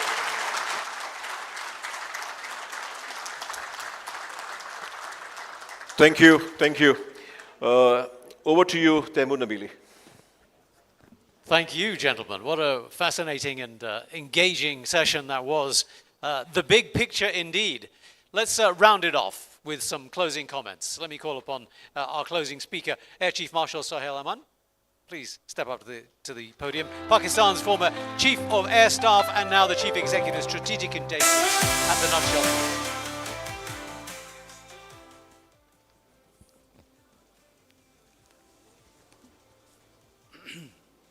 Bismillah ar-Rahman ar-Rahim. It's been my privilege for the last 3.5 years to conclude every seminar and every summit of Nutshell. My job is to connect various threads for the past 2 days. But let me confess that today, where I stand, it's quite challenging for me to connect the threads that we have had discussed in the last about 45 minutes. I'll say a few words on it and then begin my summary of what we have learned in the last 2 days. It's a question of respect to each other. It's a question of tolerating each other. It's a question of dialogue with each other. दुनिया में कोई ऐसा issue नहीं है जो dialogue, प्यार, मोहब्बत और आपस में बात करने से तय ना हो सकता हो. That's point one. My number 2 point is that I am not important. I'm a human being. I was born and I will die. But my Air Force is important, and my organization that I belong to, where I served from a 14-year-old boy to a 58-year-old boy, every moment was a responsibility. Every moment was served to the best of my abilities for my organization. Sohail Aman meant nothing. So the country is important. जो बाहर ठेले पे सब्जी बेच रहा है वो important है. And I think the constitution was brought in, and thank you so much, sir, for being present here. मेरे rights हैं. मेरे बच्चों को तालीम मिलनी चाहिए. मुझे रोज़गार मिलना चाहिए. मुझे world class education मिलना चाहिए. ये मेरे rights हैं. And the constitution tells me to give these rights. And when these rights are there, those are important. Positions are not. Positions will come and go. But those rights are important. तो मैं कितना feel करता हूँ, तो जब मैं air force में था तो तमाम डिसीजंस मेरे कलम से निकले, and I am accountable for those decisions, and that's about it. So जब भी किसी को इख्तियार मिले, वो उन डिसीजंस को देखे और वो सोचे कि मैं क्या तब्दील कर सकता हूँ, and then you do it. And then there can not be passing the buck on. And whatever we do pray that this country continues to move forward. And now let me get to what has been happening the last 2 days. And sir, if you allow, you've been the Prime Minister, and I have a lot of respect for you when I was in the office.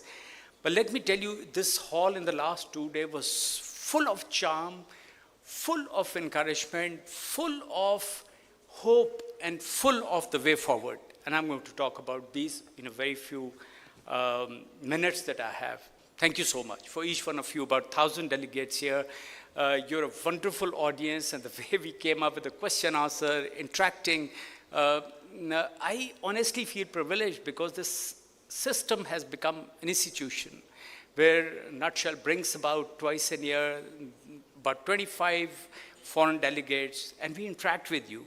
So I think you endured through that huge downpour of knowledge, information, technology, taxes, crypto, and what not was discussed here. But thank you very much for enduring. You're a great audience, and I have a lot of respect for you. Thank you so much. And thank you for the speakers. I mean, you wonderfully well. I mean, the kind of knowledge that you brought in, at least each one of us, when we were there on the lunch and the tea, we all have moved a notch higher in our knowledge, हमने सीखा है एक दूसरे से, and let me tell you something, because I'm an elder of the organization. The narrative that we hear from you, our beloved friends from all across the globe here, I see a complete change. Each one of us understands that narrative. We totally understand. When we're talking of crypto, there is a boy in the ISLAMABAD who does this for him. And then there is so much of vibrancy in the private sector, the people really trying to move out of box and do things. So I think our foreign delegates, huge round of applause for you. You've been a great contributor. Thank you so much. I can't, again as an elder, I can't thank us for a lot. Honestly speaking, he's a man with huge resilience, his love for Pakistan, and the way he's been charging up, getting relations together, getting people together, making sure that they interact, and believe you me, his only and only passion is Pakistan, because I see him on a very regular basis. Asfar, while you sit back in your drawing room, if you ever relax, you should be very proud. You've done a great service to this country. You've done a great service to each one of us who's in this hall. The beautiful Nutshell team, you're all around.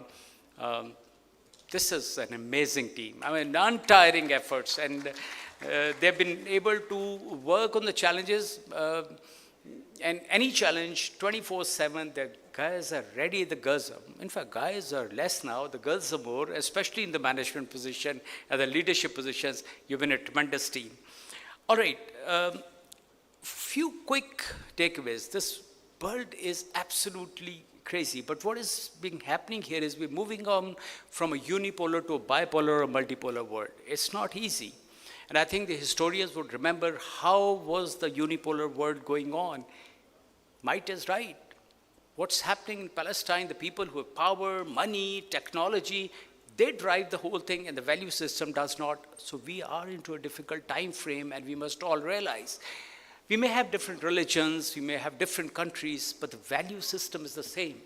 When an innocent is hurt, each one of us should get hurt. And I think that is the dichotomy that we all face. We're in the leadership courses, and we talked about a term, I had to write it. This was VUCA, which was a volatile, uncertain, complex, and ambiguous word. And I don't think the word could have been more ambiguous and VUCA than what it is now. 2007, I was in UK, and I was doing the Royal College of Defense Studies course, and we were talked about, this is the highest seat of learning, and we had professors from the MIT, Harvard, the Kings, and all were talking about it, and this is the highest seat of learning. 2007, what would China be in 20 years' time? When will, and I'm talking of the real theme, when will they enforce their economic power into the military power? Look at the theme. What will happen to Iraq, Afghanistan? 2017, I stood on the rostrum in the same college, and I said, in 2007, I sat there, and how wrong we were in discussing. Nothing of that kind happened. That is the uncertainty. That is the kind of difficulty staying in this world. But then, ladies and gentlemen, we live here, and we need to catch up, we need to understand, and we need to continue making efforts. But from the Pakistan perspective, I don't think we have a better place to be right there. And this was talked about. Look where you're sitting. Out of the 8 billion people, there are 5 billion people who live in Asia. You're right next door to the China. And of course, the Central Asia. We didn't make these motorways for running the cars at 120 kph. We made them for transit corridors. And of course, it has begun. It's not that it's not happening. There are challenges. Challenges kis mulk mein nahi hai. But do you all know that Central Asian Republic trade from the Ukraine to Uzbekistan is already on, and it's moving out from there. If we don't accentuate it, then this is our responsibility. So there are a lot of things which are happening. We'll talk about tax and all those things. I'll briefly touch upon them. But I'll give you a few statistics, and I'm not here to talk of only optimism in Pakistan. We talked of connectivity, digital connectivity, and we talked of empowering people, and so much this morning as well. USF एक हमारी organisation universal support fund पिछले 4 साल में 23,000 villages को उन्होंने connect किया है. And you know how many people? 40 million people. You rightly heard, I didn't say 4 million people. They connected 40 million people to the digital, and how have their lives changed? And I'll give you an example and you'll understand. Now this is happening in Pakistan. This is our country. These are our institutions. We need to strengthen them, each one of us. We're in a village, we work in the villages, and there is a girl, and just see what has happened to these villages. Urban areas, so chhod de na, urban areas got a lot of connectivity, and the people working in the offices, S&P Global, and whatnot. And there's a girl who's carrying this big stuff on her head, the wood for burning, 40 sheep in front, and she was going, 23, 24 years girl, and my wife happened to ask her, agar tum pad leti to bada acha tha. And she said that I wish you had studied, and it would have been. And you know what she said? Beautiful English, she said, I am already doing my BSc Economics through an online course. Wow. This is the power of connectivity, and those villages that we see which have been connected, they're doing the freelance. A village that right next to Sawabi, where there was a man who committed suicide 2 years before because of unemployment. There are classes going on for the digital marketing, the SEO and everything. Now, these are the kind of things. And what can the poor government do? I don't belong to any political influence, but look at the digital Pakistan that today at this forum, everybody appreciated from the foreign countries that digital Pakistan is something, one of the most beautiful initiatives which has come in. Pakistan Digital Authority is coming up because those are the keys to success. Those are the ways to connect to you. Those are the ways to bring employment and prosperity to our people, which I said as a constitutional right, it's my right to get them. So those are the things which are already being done. कुछ तो हो रहा है, उसको तो देखें वो क्या. I'll come to the political stability part also. I mean, look at the way Europe se jo ye minerals ki belt hai, it comes all the way Balochistan, goes up to KPK, it moves out to our Sindh, and of course a lot of salt, Himalayan salt in Punjab. I mean, believe you me, this is one of the most blessed things. And what has happened in the last 3 months in this country is, I think, leave aside. Now these are, and I'm not going to tell you there's 64 billion or 264 billion. What is important is, what do we extract out of it? But the consensus which has happened is glorious. There has been a consensus, although the minerals belong to the provinces and the federal government have come to a legal framework where they decided to explore. And not only this, but value added. This is our country. There is something going on. So it's our responsibility for each one of us, regardless of what party are we, regardless of what, whether we wear uniform, we don't, it is our responsibility to support it. And it is our responsibility to support each and every cause, because end of the day, it is about Pakistan, it is about our country, it's about our freedom, it's about our sovereignty. So इसलिए इन सब चीज़ों को हमें देखना है. There is no restriction on the repatriation of funds. आप जितने भी funds यहाँ पे earn करते ले. I mean, look at the investors. Today morning we had 2 people stand here and talked about bringing investments to Pakistan, Michael and others. थोड़ा सा mindset को change करने की ज़रूरत है. A steady political system is the most important thing because it brings in the political stability.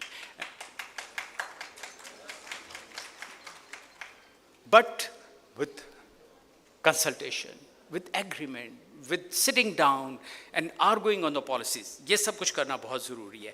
Whole of the nation approach is important, and I think there is a good dialogue here that the government has decided that government has no business to do business, और इसके ऊपर बड़े clear policies अब हो गया. But then the private sector must understand to take up that responsibility, and I'll give you one example and you'll realize what has happened about the digitalization. You know what is really happening? One of the stars of private sector, corporate, has decided, taken initiative, gone as the secretary to the MOIT. This is what the private sector need to do.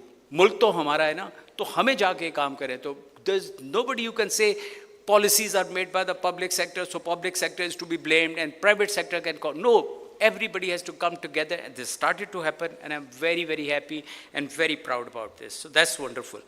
On the climate change, there was a lot talked about, so I don't want to leave this. But we must understand, we were not responsible for this. If we are number 6 on the worst hit list, we didn't throw this up in the air. They were doing their industrial revolutions, and they were fighting wars for years and years and blowing each other up. But why are we being penalized? Now that is okay, that be it.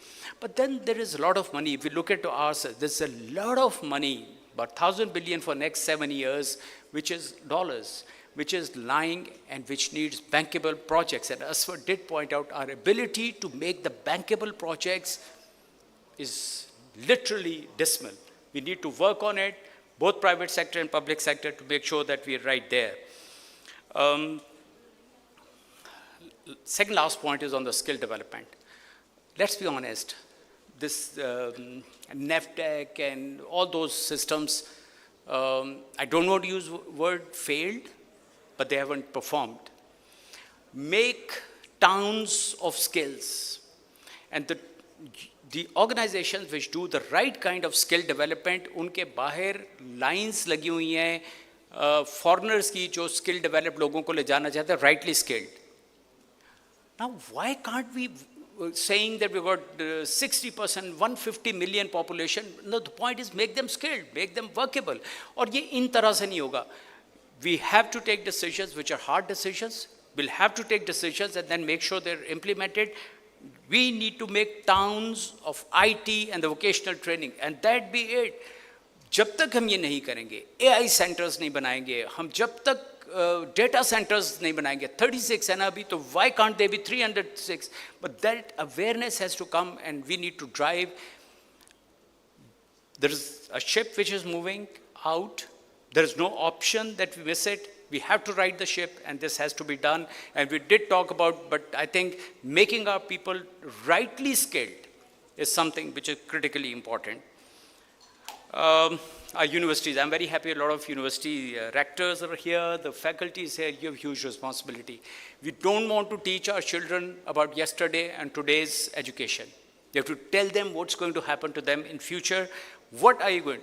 By 2030, 800 million jobs will finish, 950 new skill sets will come in. 40% of the skill sets will be gone. Now those are there, those are not unknown, those are known, and those things are going to happen.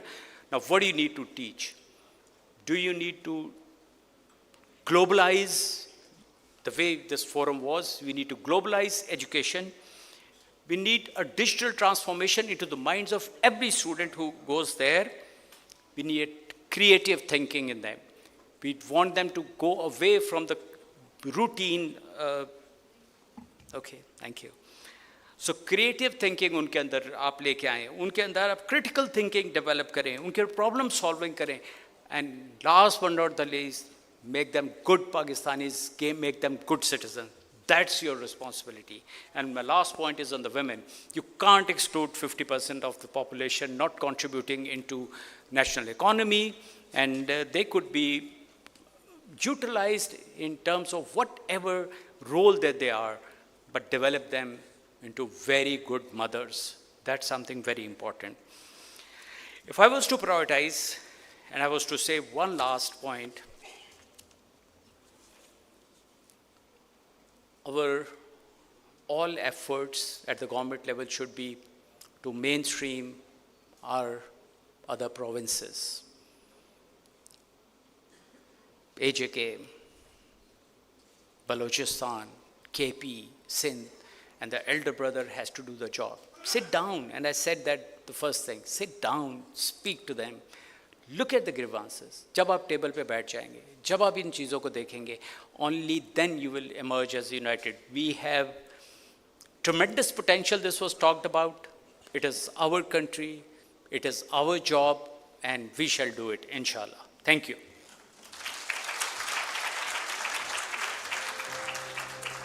Air Chief Marshal, thank you very much. Let's wrap up proceedings with our final presentation of souvenirs to our special guests here, the former Prime Minister, the former Finance Minister. I want to invite Jimmy Nguyen onto the stage, please, to make the presentations. And can we bring the books? Please, gentlemen, stand up.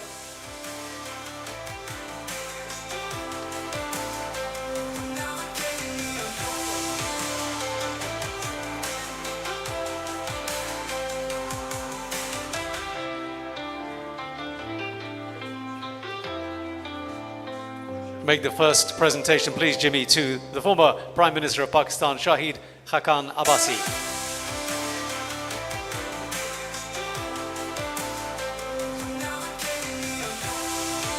And Minister Asad Umar, if you would step forward and receive from Jimmy.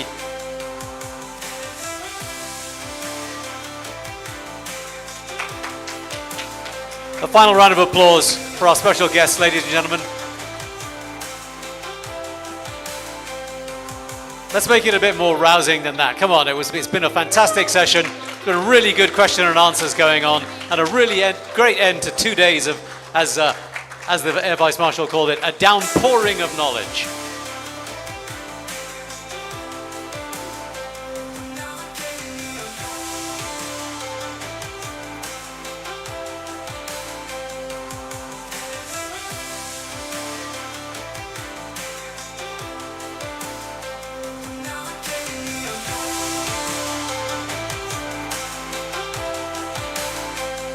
And with that, ladies and gentlemen, we will call time on the Leaders in Islamabad Business Summit 2025. I request former Prime Minister Shahid Khakan Abbasi Saab to please present a souvenir to our brilliant moderator. Ladies and gentlemen, a round of applause for the most eloquent, most charming Taimur, please.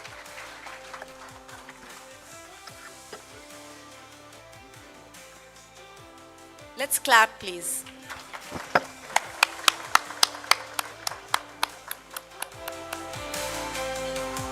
There you go, this is yours. Thank you very much. What a pleasure it's been, and I hope you guys have enjoyed it too. Thanks for turning up, and we'll see you at the next one next year. Bye-bye.